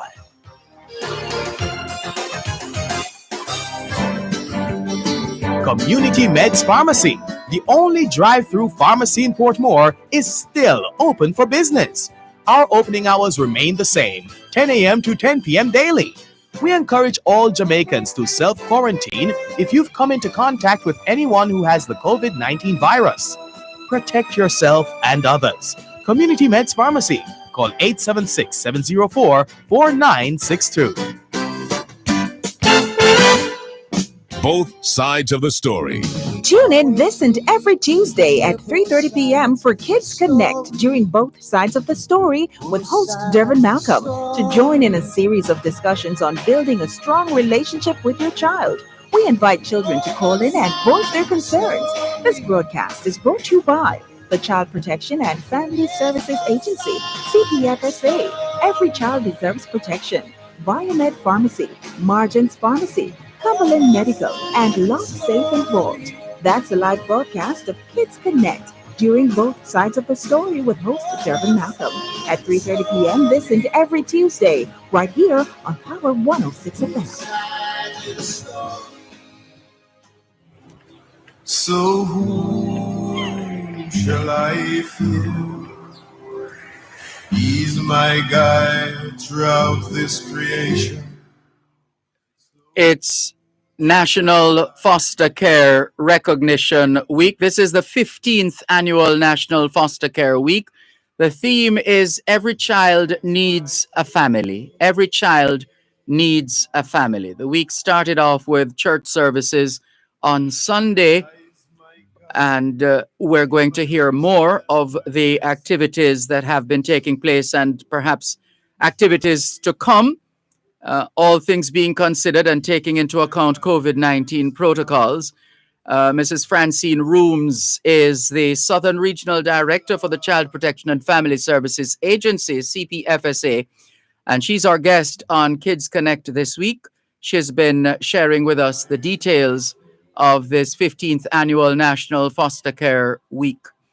Please continue, Mrs. Rooms, with the detailing of the events since Sunday. Started with church services, like I said, and we are doing community walk and drive-throughs. So what that means is we are targeting communities that we think we can get some additional foster parents. So we go in our branded shirts, we make persons know about the agency and know about our foster care program. And like we would leave our contact information, ensure that we tell them about the program, and hopefully we'll get some additional foster parents. We're also meeting with organizations via Zoom or observing the protocols if we seek to do a presentation, maybe to a small group. And we also do information, set up booths. We are doing media interviews and appreciation and training sessions for our foster parents. And basically, we also are strengthening our reach out there to our foster care videos on social media. So we are very visible on social media as well. So that's basically what we are doing this week. And there are those listening, and they're hearing us talk about the observance of National Foster Care Recognition Week, and the whole business of promoting the program specifically for children in state care. And there might be those who are a little skeptical, wondering why, but them the picnic, they're not bad picnic. Wonder if I can manage them. Why, I don't know if I can carry them in my house. So for those listening to us who are harboring those thoughts, what do the records tell us? What does the history of the program tell us with respect to how the children have responded, how foster care impacted not only their life has and is impacting not just their lives, but the lives of their foster parents as well? All right. So, Dervan, can I tell you what has happened the last Thursday of January? Please. We had our CSEC recognition. Mm-hmm. And we had children that did exceptionally well in CSEC. Some of those children, they are now pursuing tertiary education. And guess what? They were in foster homes. Some of them were foster children. So I'll tell you that you can't just think that these children, because they were in a home, a lot of them, they need that four-letter word, LOVE. So if you are out there this afternoon, we started the week on Valentine's Day. What about thinking about extending your love? Some persons would have grown their children kind of a little empty inside. What about taking a child who possibly was abused and neglected and really would welcome a home, a family? Mm-hmm. So what we are saying to you this afternoon, open your home, take a child. If you have the love, you have the space, you're willing to go this journey. Remember, it's not you alone. We are in it with you. So we will provide, allay some of the fears and try our best to work with you. It's a partnership. So I would say if you are there and you're thinking about it, come to us, talk to us. We are located right across Jamaica, all parish offices. If you Google us, you'll find us. We are on the net. You can always go on our website, download our application, or you come into any of our offices and talk to our officers. And I'm sure we can convince you and relay all those fears that you might have about having a child or two in your home. You did, as you mentioned, love and sharing love, and Sunday being Valentine's Day, the start of the week, etc. You did mention, if only briefly earlier in our conversation, that the Minister of State and the Minister of Education, Youth and Information, the Honorable Robert Morgan, announced that is that the From Cribs to Loving Arms initiative you are referring to? Right. So this program will seek to place our children 3 years and under in families. Right. So what we are trying to do is to not have our babies placed in a home. So during that, some of these children could become available for adoption. So we would want to place them in families that we have approved until we have decided where we go, what happens to them. So we are trying our best to have our children, less children in institutions and more children in families. You mentioned adoption just now. What's the difference between adoption and foster care? All right. So adoption is more permanent. Adoption is final in the sense that you can change your name, parental rights have been severed. With foster care, it's taking care of a child. It could be for short term, it could be long term, or it could be a kinship arrangement. So the main difference is the whole matter of severing of the parental rights. So with adoption, parental rights has been severed. With foster care, the parent is still the parent. Right. Mm-hmm. And you just mentioned something in relation to it just slipped me because kinship care. Yes, yeah. Okay. What's that? All right. So kinship care, it's where we allow children to be placed with relatives on a long-term or short-term basis. So take for example, you might have a child in the care of the state, An aunt comes forward and say, I don't want my sister's child to be in the care of the state, and the agency approves this person, we place the child with, and we provide the same kind of support that we would provide to a stranger to this child. So we are finding that a lot of our families are coming forward wanting to offer care to their relatives that are in state care. So we put them on what we call kingship foster care. And to go back to foster care now, in terms of, you say that one of the differences is a period of time that whereas with adoption, that's pretty much for life in a manner of speaking. With foster care, it's for a time. What's the minimum or the maximum, and what determines that minimum or maximum time that a child spends in foster care? All right, so each case is treated on its own merit. So you might have a child that is placed in a foster home for a month because it's just a situation that we require to work out. Of course, we would not be doing this without appraising the foster parent that this is just maybe a short-term placement. So if the parent is in agreement with it and the child has been prepared, then we would do short-term placement. We do have some children that stay for a little while in foster care. We have children who get to age 18 in foster care. The reality is that sometimes the parents are there in their lives, but they really can't take care of the child. They are not necessarily willing to give up their parental rights, and the child is doing well in the placement, and so the child might end up staying in the foster home.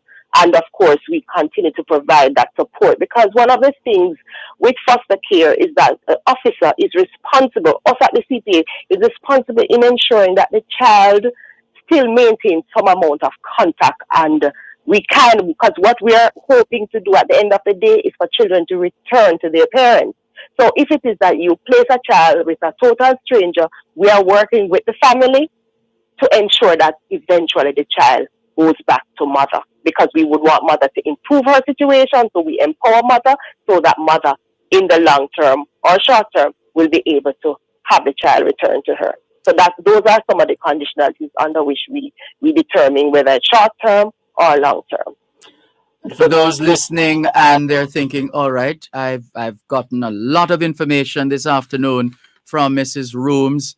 I'm considering fostering a child, but I want to be able to talk to somebody like Mrs. Rooms off air, or some other member of the team from CPFSA, just to spell it out from beginning to end, chapter and verse, all I need to know, my opportunity to ask as many questions as possible to satisfy myself that I'm making the right decision. What do you recommend from here going on? So you could visit our website, www.childprotection.gov.jm. On our website, you will see all the listings as it relates to all our parish offices, the numbers that you can call, and so you can call and seek to make an appointment to come in, or you could call and speak to us via the telephone, or just visit any of our parish offices. You could also reach us on our social media pages, Twitter, Facebook, or Instagram. And we are certainly willing and able to have the discussion with you, because we want our children to be placed in families. Yes, and we join you in making an appeal to all those of us listening. You've heard the comprehensive response of Mrs. Francine Rooms, the Southern Regional Director for the Child Protection and Family Services Agency. You have the information now, and you can get more based on the links that were just announced. That CPFSA is on Instagram, on Facebook, on Twitter as well, right? Yes, Dervan. Yes, and of course you have your website. That's CP. What's that again? Is it www.childprotection.gov.jm. childprotection.gov.jm. That's correct. And I have to ask this one, because we are a diaspora-centric or diaspora-oriented broadcast medium. I'm thinking, is the business of spending time with a foster parent or foster parents limited within the confines of Jamaica? Yes, currently at this time, because the children would have to reside because we have jurisdiction for Jamaica, so the children reside in homes in Jamaica. Okay, right. I just thought of that Right. right now. Well, we thank you so much. You have given us more than we imagined in terms of the wealth of information. We thank you and the team at the Child Protection and Family Services Agency. But I just wanted to ask one more question. Sorry, one moment, please. Jah is my At Wellington Dental, they offer cleaning, filling, whitening, and other services for the entire family. The time by Wellington Dental is 4 o'clock. Both sides of the story.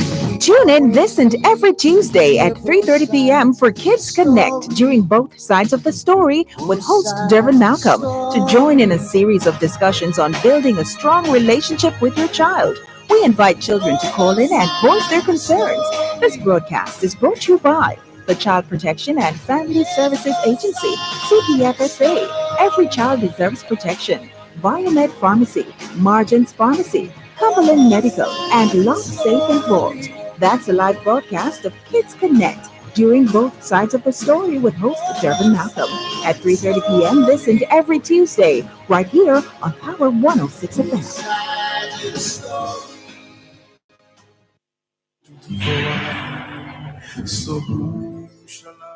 ¿Qué hora es en español? Son las 4:01. Quelle heure est-il en français? Les 4:01. 现在几点了？4点01分. A minute past 4 o'clock in the afternoon here at Broadcast House, 32 Lyndhurst Road, Kingston 5, St. Andrew, Jamaica. Have you had a checkup lately? If not, now's a good time. Let's not wait till we get sick to get a checkup. How about that? Still checking in with Mrs. Francine Rooms. She's the Southern Regional Director with the Child Protection and Family Services Agency, CPFSA, and she has been encouraging more of us to foster a child today. Foster a child today, and it's all a part of the 15th annual National Foster Care Recognition Week activities. The week began on a Sunday, the 14th, Valentine's Day. The theme is Every Child Needs a Family. Every child needs a family. And you recognize, you would have heard us referencing as well the Minister Robert Morgan's recently announced From Cribs to Loving Arms initiative to be rolled out soon. And you got a sense of that initiative, the 0 to 3, just trying to get those children, those infants in families, so that they benefit even more from that kind of engagement.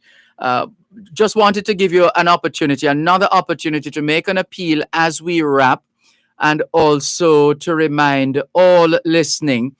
Because at different times you have updates anyway. So again, people can visit Facebook, Twitter, Instagram, and there's the website as well.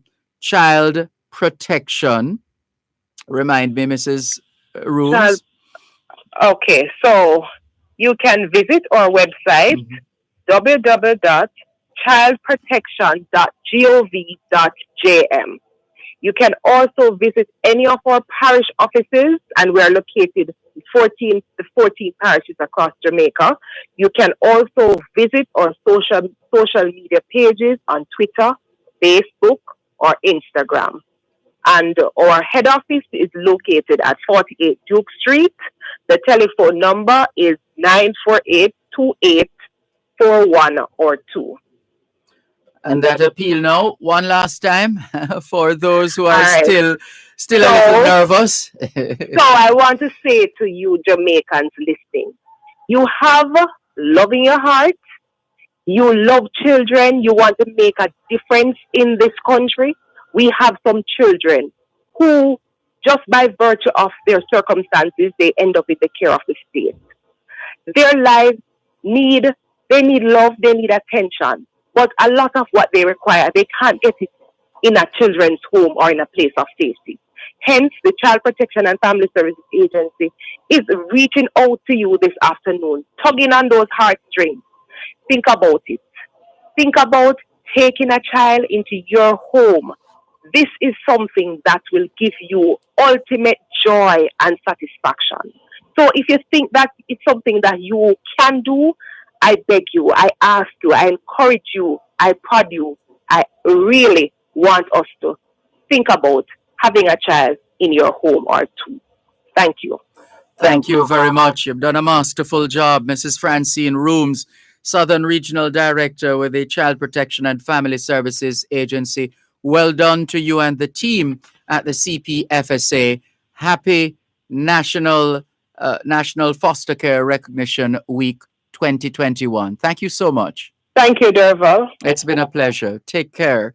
Mrs. Francine Rooms, Southern Regional Director with the Child Protection and Family Services Agency, encouraging more of us to foster a child.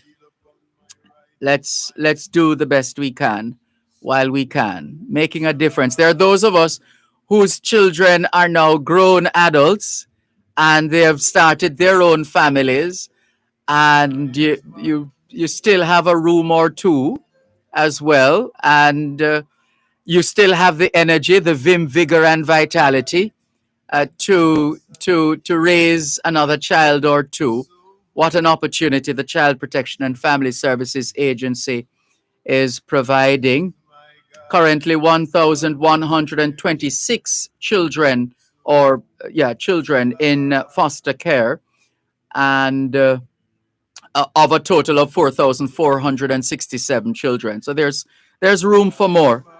There's room for more. If you're 25, between the ages of 25 and 65, and depending on your health at 65, certain accommodations can be made. So 25 to 65. Give it some consideration. What do you think?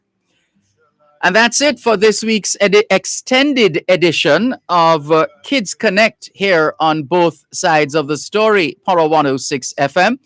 Kids Connect during both sides of the story, brought to you by the Child Protection and Family Services Agency, CPFSA. Every child deserves protection. Viomed Pharmacy, Marjan's Pharmacy, Cumberland Medical, Lock, Safe and Vault, and Community Meds Pharmacy. When Philistines come down upon, so like He's my guide when my enemies come to.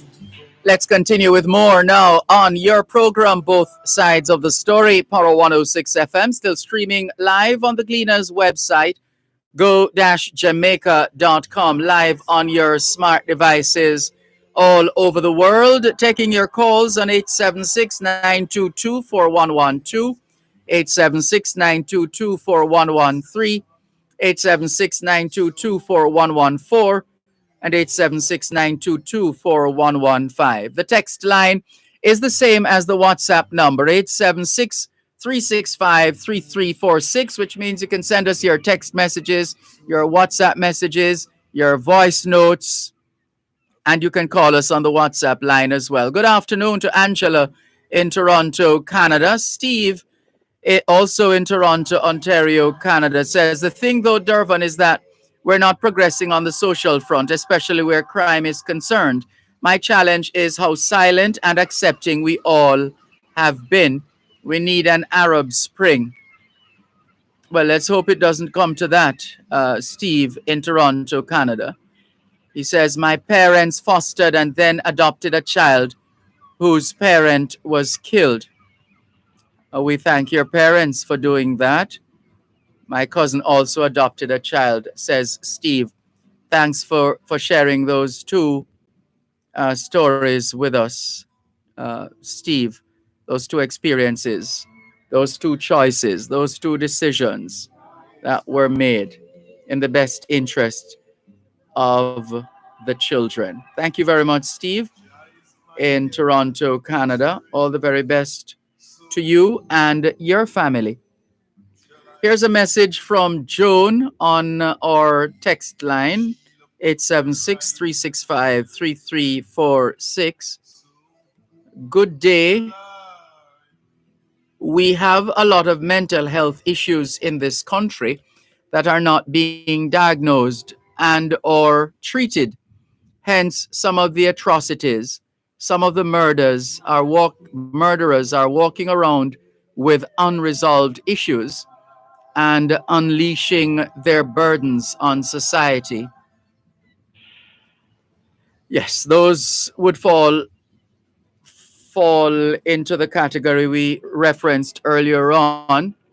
They traumatized, hurt people who have been hurt, and some as a coping mechanism, believe it or not, as a coping mechanism, they thrive on hurting others. That's their coping mechanism. Another one, good afternoon. Do you have any idea that in 2021, most parts of Jamaica, there is no internet service? We had better service when we had Carousel Company. Why did they shut down such a reliable company? Well, you might want to just do a little research on that, which is very easy to come by these days. Information. Just Google Carousel and you should have some answers. Tyrone Bernard has a lot to say. Where do we start? He says, good afternoon, Mr. Malcolm, Super D or Dervan, whichever title best suits your mood today. Today, I'm asking for forgiveness on behalf of all of us who sometimes excessively laud you to the point of hyperbole or big you up on your skills or accomplishments as a broadcaster. The truth is, we who do think we have no choice because let's face it, there are not a lot of public figures who we can identify with, whose words match their works. You have berated unjust acts and strongly condemned actions not in keeping with patriotism at the possible expense of your fame. You have consistently encouraged the development of self and nation building characteristics. Dervan, do you recognize these words? Do you know where your children are? It's time to check up on the children. Or these, how productive have you been today? Or even these, my mother always said. Dervan, we connect with these things on a national level, but more so on a human level. Again, not many have put their country before their own fame and fortune. Not many broadcasters would say the unpopular things like inform if we live, or suggest that we can listen to whichever radio station we like, even if it's not theirs. In light of those facts, I have chosen again to big you up, this time on a street level. The latest thing in the streets is to add boss to a word in order to tell of one's extreme proficiency in a certain area. For example, an electrician boss is someone who is of a high quality in the electrical field, or a music boss is far better in comparison to the others in his class. Therefore, I declare you, oh dear, servant is good enough, Tyrone. I'm just your humble servant. I do not apologize this time for all the other times that we have tested your humility. I do humbly apologize. Tyrone Bernard, you're very kind.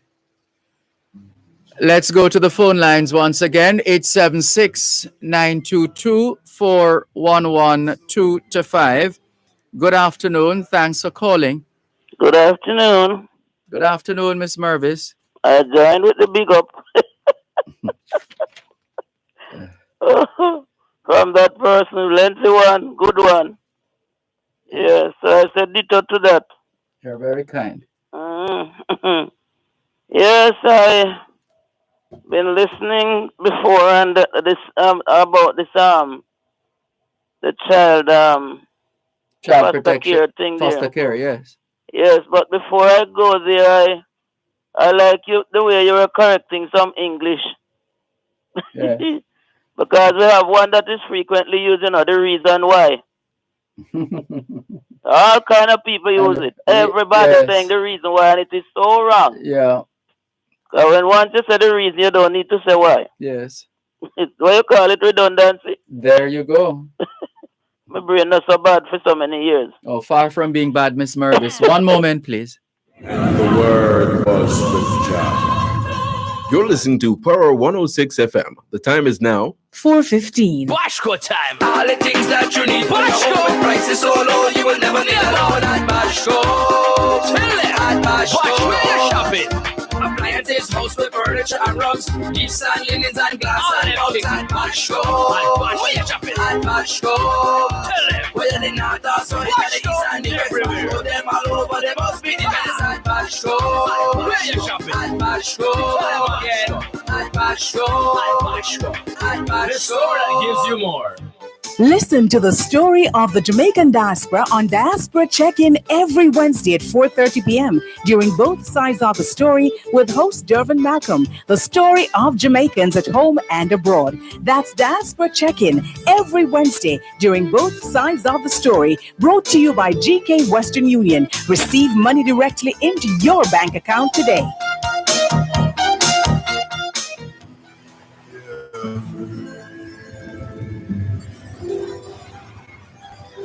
Jah is my king. Que hora es en español? Son las 4:16. Quelle heure est-il en français? Les 4:16. 现在几点了？10点16分。16 minutes past 4 o'clock in the afternoon here at Broadcast House, 32 Lyndhurst Road, Kingston 5, St. Andrew, Jamaica. Have you done your homework yet? If not, now is a good time. Good afternoon to all the schoolers listening to us, all the students from the early childhood level to the secondary level. Trust you had a productive day of learning today. Hope you also managed to get in some physical activity, just as important as mental activity. As we always say, young people, socialization makes you educable, education makes you trainable, training makes you employable, and the right attitude makes you successful. Homework time, young people. And another reminder, young people, that all that's happening around you right now, around you, about you, for you, with you, to you, it's all a part of it all forms it forms a part of your it's a part of your schooling. That's what it is. And as Mark Twain once said, he never allowed his schooling to interfere with his education. And we commend that quotation to you, as we have done on numerous occasions on this program. Do not allow your schooling to interfere with your education. You can do it, young people. Focus, just remain laser focused on your education, and you will achieve, you will succeed. Miss Mervis. Yes, back to this thing. I run down this and I'm going down to the children. This caller who talk about COVID, I got done August because I want back carnival. All them slackness of them putting in front of our children and something on the road. Him not realize I watch God wash it out again. Remember me, we speak about it not very long ago. Yeah. This carnival slackness needs to come off of the road and be placed somewhere where people want to see it, go see it. Well, this is what we've always said on this program, Miss Mervis, that we don't have a problem with adult entertainment. But put it at a certain place. Adult entertainment deserves to be in an adult space. Right. Adults can enjoy if that's what they so choose to do. Okay. The problem, the parading, which there was a time, Ms. Mervis, when a parade or a float would be about the float. in terms of the remarkable, like you would have known about you mean the when we have independence, independence right? celebration? And the floats would Say have been, something. yeah, each of them would tell a story. Yes. And so it was all about the float and the costumes. Oh, yes. Right? And our people were more covered back then in terms of costumes.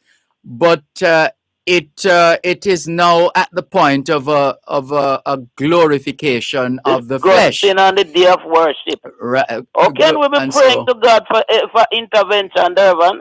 It's a day of worship, And you bring that on the street and blocking street, so people can't even go to them church in the area certain way. You bring that and in Easter. Look at Easter. Easter is one of our most sacred part of the year as Christians then. Since we call ourselves Christian country. Yes. So we say. And you find something like that where don't belong to Jamaica and put it on the street on a day of worship. It's a disgrace and putting it before our children and everybody. And I am upset, very upset about that. So I feel that God must raise up COVID to get rid of it this time. He did get rid of it last year, so but I say to provoke God. The next thing is quickly. You see this 40-day fast, it is misplaced, That 40-day fast come before Jesus' ministry.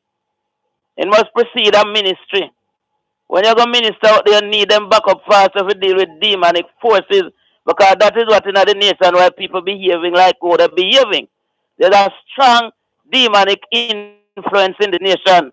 What's all you see the matter with our children, the way, okay, we're raping a baby. All them something that God make man after him, he don't like this. Our children are suffering badly, Our children are suffering badly. That's part of the trauma we speak about. And it has them, gotten, raping them. From all indications, Ms. Mervis, for the period of time that our children have been spending at home. Imagine those who are in untenable situations. Where they would normally escape from it, at least for some time by going to school. Now having to stay in the environment. Some serious trauma taking place. Did you know that when this Malva thing came up, there's a document I have here, Saving the Malva Cruelty and Exploitation.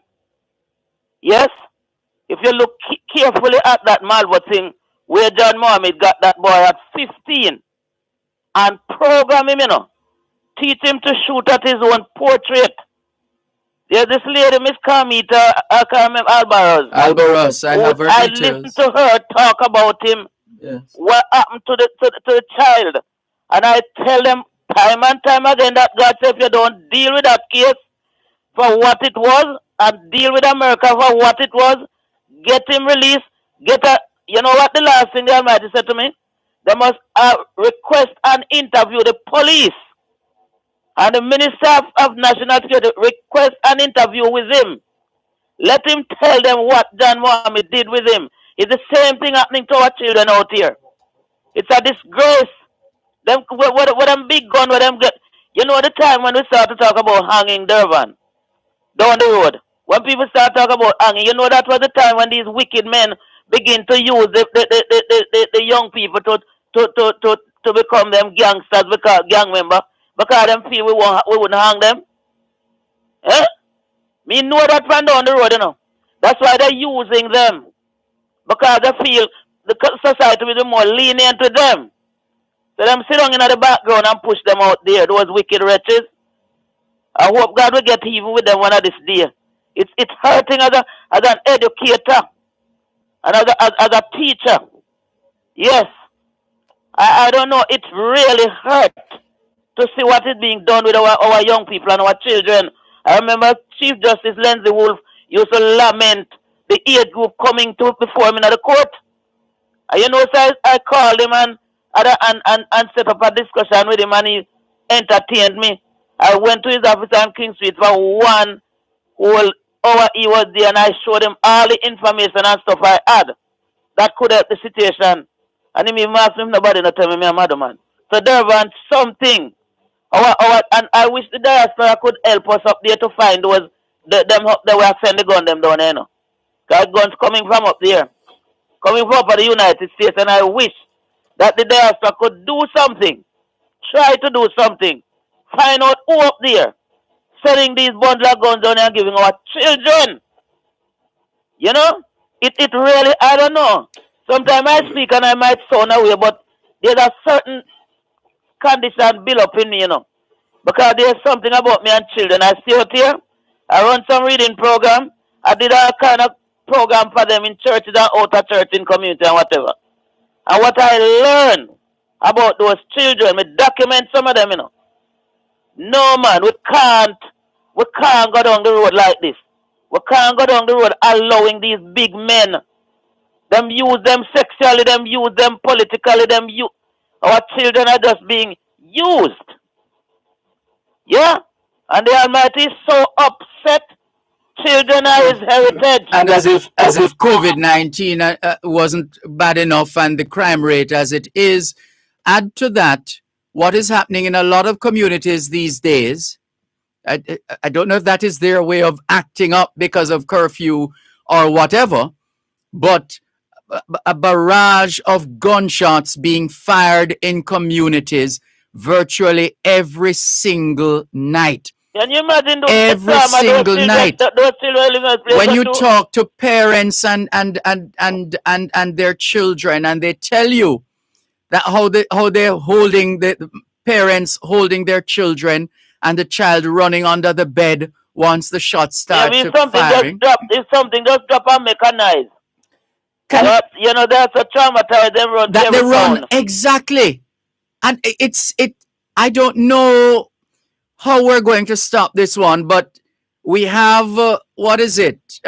Close to 10,000 members of the army, and close to just under 11,000 or 12,000 police personnel. Now, what we're thinking, well, I don't want to say too much on a security level, but isn't there a way to surround a community and to do so at a mind you, I'm it's a delicate situation because you don't want to be putting causing more trouble or more problems with that kind of firepower at that time of night, in the dead of night, and then but hey, this is what they're trained for, and I'm sure there are certain technologies that they wear in order to be able to see night vision and all of these things. I'm sure they have those, but certainly we cannot have this thing where people in communities across the corporate area in particular, and we heard in Spanish Town over the weekend, where people just decide that they're going for somebody and they're shooting up the whole place to going to get whoever they want. Kill all who no business with what's going on with. Exactly. And all this man, you know the story of the pirate.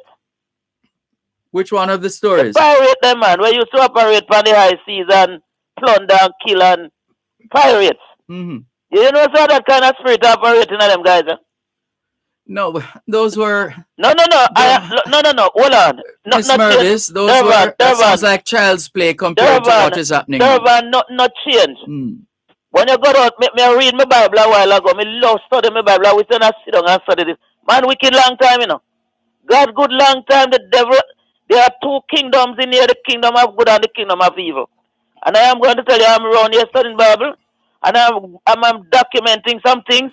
Nobody pay attention to that kingdom, influencing kingdom of evil. And it's operating in some kind of subtle ways.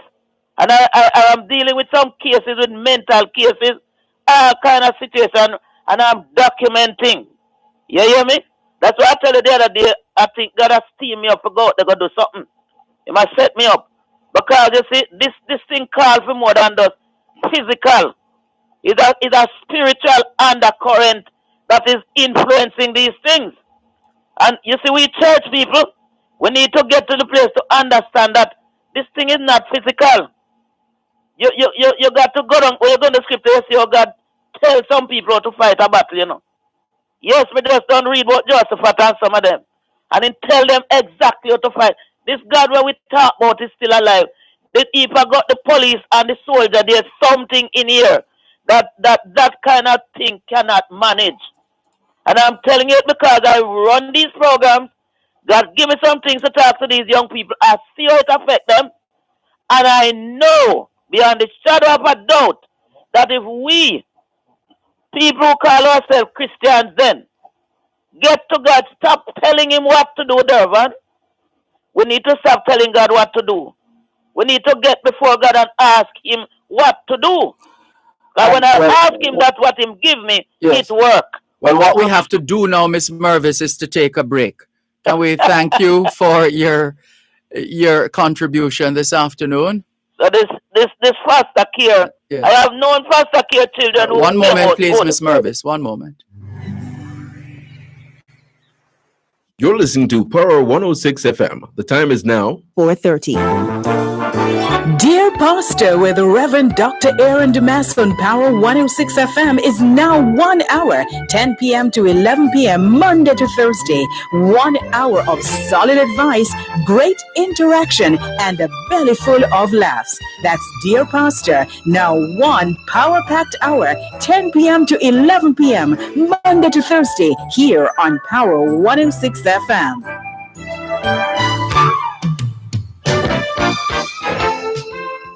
Created the heaven and the earth.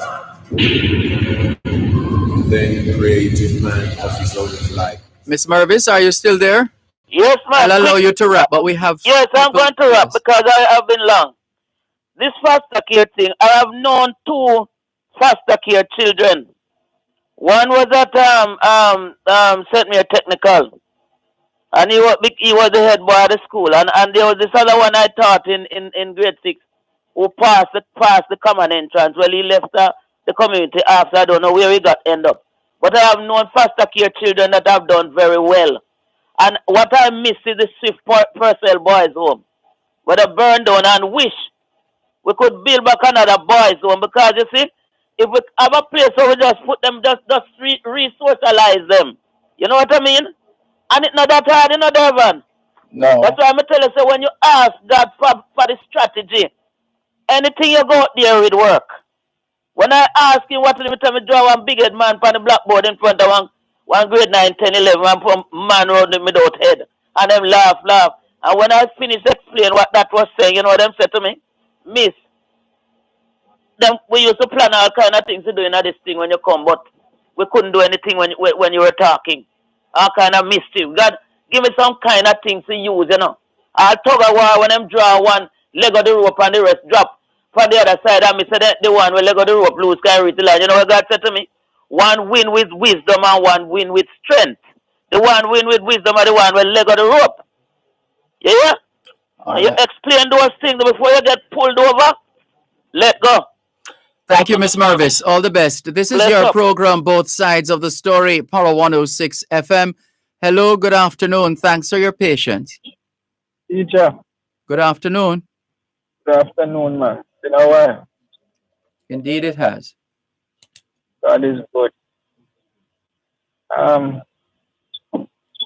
The COVID situation. You're coming in rather flat. Can you give some joy to your voice? Don't let me quote Morgan Heritage song. You see anything we smile about? Yes, there's a lot to smile about. You are laughing right now, and we're trying to have a conversation on the radio. There's a lot to smile about. How many would love to be in this position now and are not? The COVID situation, Dervan, has me flat because I am bewildered as to how we have so many bright minds in this country and we can't come up with a system how to hold people accountable for not following the protocol. You ever think about it, Dervan? No, the idea as we have seen in pretty much in most countries, there are countries that have been able to bring things under control mostly on account of the culture of their country, the culture. And when we use the word culture, we're talking about the original meaning, which is a way of life, a way of life. So in a country like China, it's very easy in relative terms to get things under control. And they have. In a country like New Zealand, where Jacinda Ardern is such a real person, and has been able to convince her people to do the right things.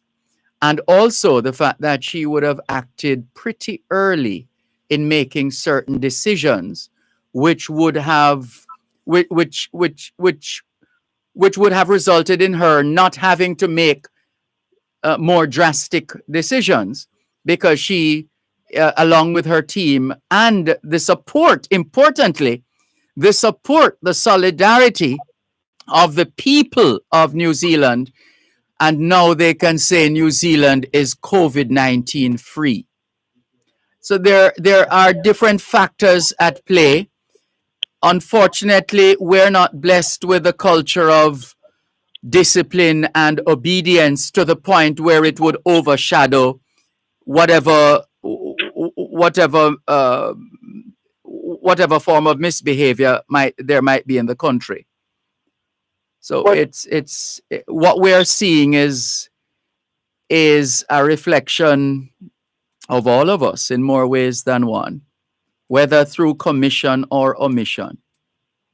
But knowing about our culture, Dervan, is not knowing seeing before and what would have happened to us. We don't need 2020 vision to know that our culture doesn't lend itself to people following or falling in line willingly. And so I think that those that are set over us as leaders are taking too long to, I noticed that when the IMF is in charge and we need to pass IMF tests, it takes little or no effort for our politicians to go in parliament and pass laws to facilitate whatever is in the agreement. So I'm saying it is not beyond us, Dervan. I believe that if we put this thing to some of our bright students at the law school to come up with a system, a ticketing system or something. I was passing a bar on my way home and I saw 4 men sitting around a domino table. And not one of them have on a mask, Dervan. And I'm saying, who can these things be? The police station is down the road. A little bit further up the road, there's a party going on. And the police station right just a little bit up the road. And I'm saying, how can it be business as usual? What is happening? Why aren't our police officers supporting the drive? Why aren't they cracking down? Is it that they don't have the requisite laws to work by? What is it, Dervan? Well, if you're operating within the hours of the outside the curfew hours, and if you're not operating outside the curfew hours, then there's nothing to prosecute. However, what about the gathering limit? The gathering limit would have to be enforced. Yes. What about the lack of mask? 10, no which mask. is 10. That became problematic in a couple of incidents in Halfway Tree Square not so long ago. I don't think that has been resolved as far as constitutionality and legality and these things. Not sure if that has been resolved. So I don't think, as it is now, I don't think anybody can be locked up for not wearing a mask. So that in and of itself is problematic. Well, as you suggested, maybe they need to, the policymakers need to pay the kind of attention they pay to the IMF and IMF tests.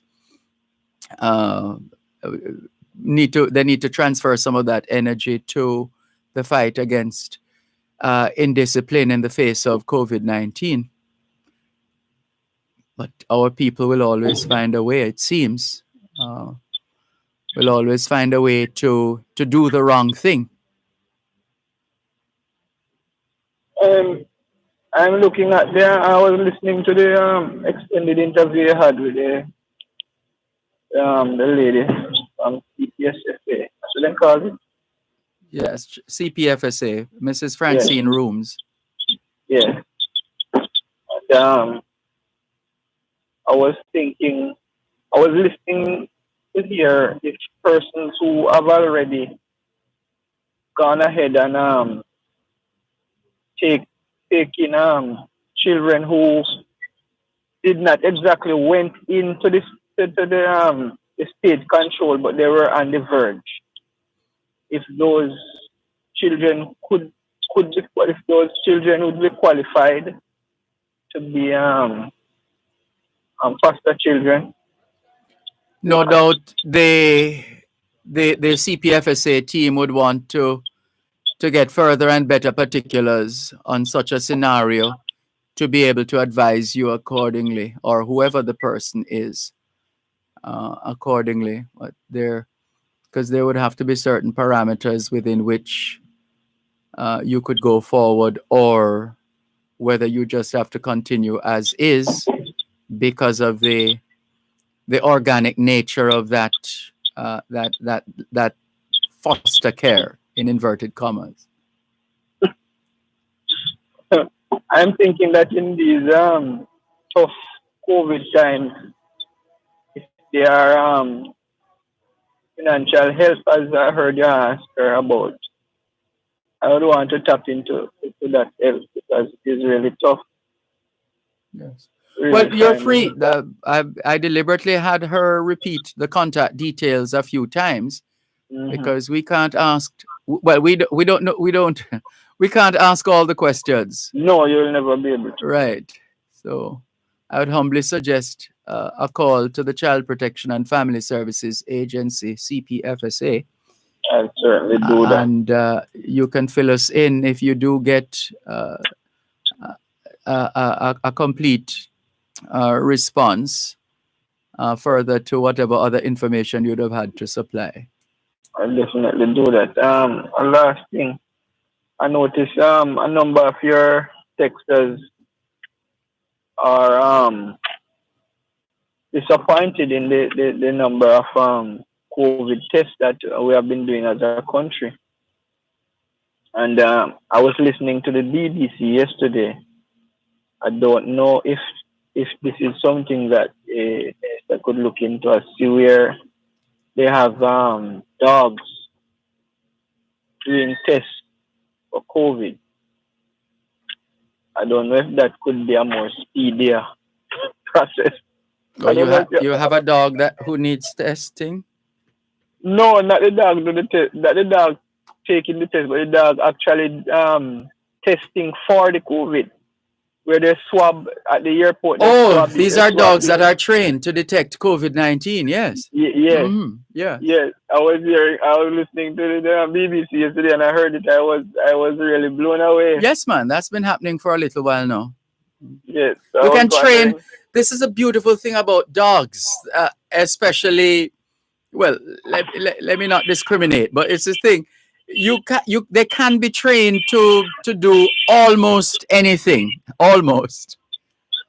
But it seems like we are a little bit reluctant to have dogs in Jamaica do some of these things. Now, we do have our fair share of canines here in Jamaica who do work, whether behind the scenes or otherwise, sniffing out guns and whatever else. So I don't know if that could speed up our thing or help us along the road. No, it's a testing. It's a testing that people are commenting on. that you reference. So it just means pumping more resources in terms of people and paraphernalia to all corners of the country, or as many as possible, and just keep testing. Yeah. I think one of the issue was that there was a shortage. Yes, there was a shortage. I don't know if of material. Yeah. But Dervan, I think we have to do more with enforcement if we really want to tame this this monster. One moment, please. You're listening to Power 106 FM. The time is now 4:45. How can you make your business thrive in the new normal? By using the most powerful IT solutions from Digicel Business Hub to optimize your business operations. High-speed Wi-Fi, mobile and office phones, IT security, Microsoft Office with Teams, and much more. Get Digicel Business Hub, world-class IT from just $399 USD a month for 5 users. Visit us today on www.digicelbusiness.com. The older I get. Did you check on mommy, daddy, or even grandpa or grandma today? A reminder from the Ministry of Labor and Social Security and the National Council for Senior Citizens to care for our elderly persons, not only for today, but every day. Tune into Farm Talk, 6:18 to 6:35 a.m. the first Tuesday of every month, and 6:18 to 6:45 p.m. the last Tuesday of every month for First San in the Field. Real issues, real solutions. Join the Newport First San team in the field as they identify problems and tell you how to address them. First San in the Field, real issues, real solutions is brought to you by Newport First San Jamaica Limited, the first on the land. Whom shall I be?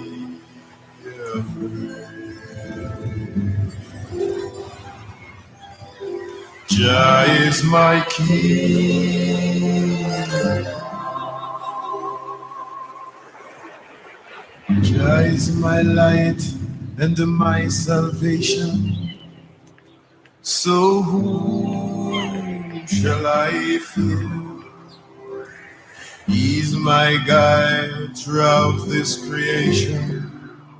So whom shall I be?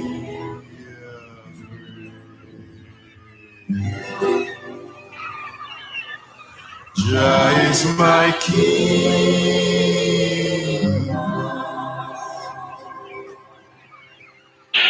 Jah is my guide in my resting and my rising. So whom ¿Qué hora es en español? Son las 5:13. Quelle heure est-il en français? Les 5:13. 现在地点了5点加13分. 13 minutes to 5 o'clock in the afternoon here at Broadcast House, 32 Lyndhurst Road, Kingston 5, St. Andrew, Jamaica. Good afternoon to all working Jamaicans tuned into both sides of the story here on Power 106 FM. It's a good time for us to ask ourselves, how productive have we been today? How productive have we been today? And parents and guardians, do you know where your children are? Are they where they're supposed to be? Doing what they're supposed to be doing? It's a good time to check up on the children. A good time for us to continue with more on your program, both sides of the story. Power 106 FM, are you still there? Hello? Yes, sir. Yes.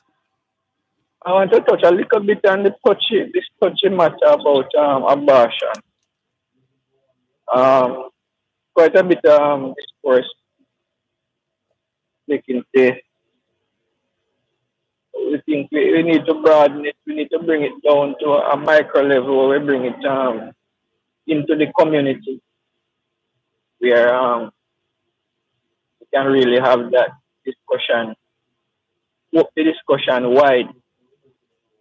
I don't want to come down on any particular side because you notice that when you try to come down on a one particular side, most times you don't have all the angles and you'll get it wrong. But it will come down to a point where we'll have to come down. So something. But I'm thinking, Dervan, that if we're gonna have abortion legal, it's legal. It should. I'm looking at a setup where if a young lady thinks that she needs to do an abortion, it is not just going into a clinic and get it done, but you will have all the attendant persons like so I don't know if a social worker or people who can talk to the whole mind, the whole everything that is happening in the person's mind.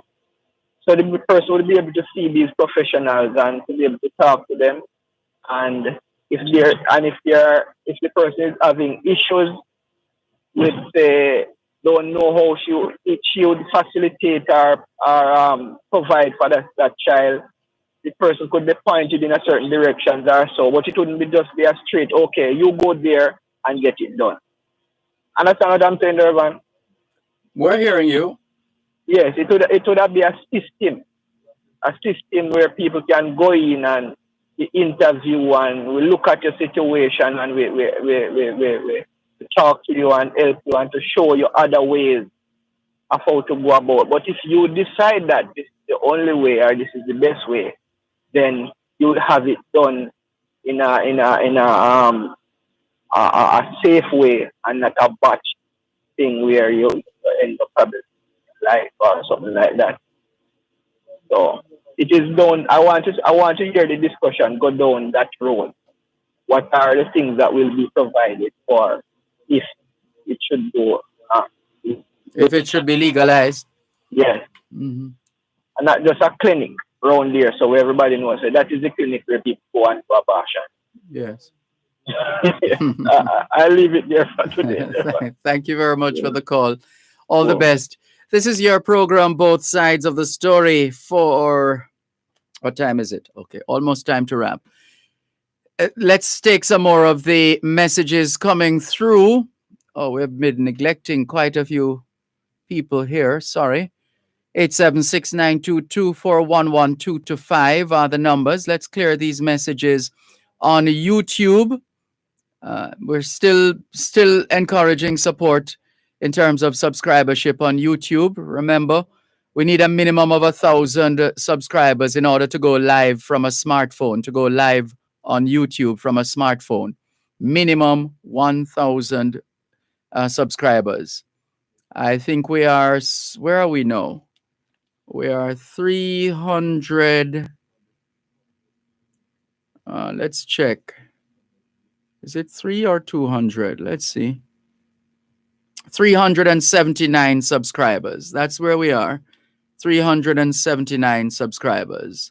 And we thank those of you who have subscribed and who have commented in the chat box, and those who have liked the Dervan Malcolm YouTube channel, and those who have subscribed to the channel. Remember, there's no cost, absolutely no cost associated with subscribing. It's just endorsing the channel essentially by subscribing. And we thank those of you who are already on board. Lenny88JM, hello to you. Jennifer Stewart on Q Road in Kencott, St. Catherine. I beg your pardon, Kencott, St. Andrew, just down the road. Raymond, good afternoon to you. Karima Henderson, good evening, UK time. Good afternoon, Eastern Standard Time. Karima Henderson is in the UK. Welcome, Karima. Blessings to Ras Ayuda, also in the UK, and Ramsey. Rose McIntosh is in London as well. She says she agrees with Tyrone B 100%. I make no excuses, Sir Dervan. You are a true blessing. You're very kind, Rose McIntosh. Off is missing from the sentence, Dervan. Which one is that? Hi, Dervan. How are you? Joshua Blake. Good afternoon. Good afternoon to Joshua Blake. And hi to your grandma. Joshua tells us he's 7 years old. Really, Joshua? 7 years old. Good afternoon to your grandma. Good afternoon, Grandma. Grandma Mav Francis in Mandeville, Manchester. Hello to you, Grandma Mav Francis in in Mandeville, Manchester. Good afternoon to you and your grandson, 7-year-old Joshua Blake. Thank you very much for your messages. Jacqueline Simmons, good afternoon to you and your 91-year-old mom. Good afternoon and all the very best. Quickly refreshing. Rose McIntosh says Grandma is training Joshua Blake well. So it is. These days, the children are on top of the technology. Another one, Dervan. People, it takes all of us, not one of us, to make changes in our society. Government is not going to solve our problems. They never could and never will. It takes all of us to want changes in our society and to be that change. Thank you, Joan, for your message on our text line, 876-365-3346, same as our WhatsApp number. Let's go to WhatsApp. Errol says, good day, Mr. Malcolm. I have come to the conclusion that we have a very spineless government. They don't seem to remember that they were put in charge to lead. I ask them to take a leaf out of the books of Australia, New Zealand, and Barbados. The minute COVID rears its head, they take action. I wish they could do the same. Errol Perry in Monique, St. Anne. Thank you for your message, Errol in Monique, St. Anne. Let's see. H. Morgan in Birmingham says, Mr. Malcolm, good afternoon once again. It's lovely to see the West Indies cricket team back on form. I wish them well in this series. On the downside, I read The Observer of the brutal killing of the Calabar coach. What is it that is fueling the upsurge of murders in Jamaica? We barely started the year and more than 100 murders have taken place. One can't help thinking if it's something blowing in the air or something unseen like the COVID virus that is affecting these killers. Why is it happening? Something must be wrong somewhere. Indeed, something is wrong somewhere. Lloyd in Philadelphia, well, he's not in Philadelphia. Where was he the last time he messaged us? He says, yes, Mr. Dervan, thank you. Happy for your correction. I love your school so much, Mr. Dervan. Hey, Mr. Dervan, what could I achieve not listening to you? Can't do without you, Mr. Dervan. Why couldn't I have a good friend like you when I was much younger? I hope everyone taking your inspiration and knowledge. Please take care of yourself and keep safe. Love always. God bless you. Thank you. Blessings to you too, Lloyd. Stay safe. He says they don't open yet in reference to, where was he? At Amazon? Now I need to take my 10 hours break or 10-hour break. And this one says, it's sad because it would seem that our culture includes inform of a dead, mar of a fly, and do as we please because it's Jamaica after all. Nobody can talk to us, or no boy can step to my face or else. Yeah. That's the reality of the underbelly of the culture of Jamaica. Can we thank you once again for the privilege of serving you on yet another edition of your program, Both Sides of the Story, for today, Tuesday, the 16th of February, 2021. The moving finger writes, and having writ moves on, nor all your piety nor wit shall lure it back to cancel half a line, nor all your tears wash out a word of it. All things being well, Both Sides of the Story returns Thursday afternoon, 2 to 5. Tomorrow is a public holiday. It's Ash Wednesday. No Both Sides of the Story tomorrow. Ash Wednesday. All things being well, both sides of the story returns Thursday afternoon, 2 to 5. Till then, this is Dervan Malcolm reminding all of us that every day is an opportunity to do better than yesterday. Take care. All right. Tomorrow.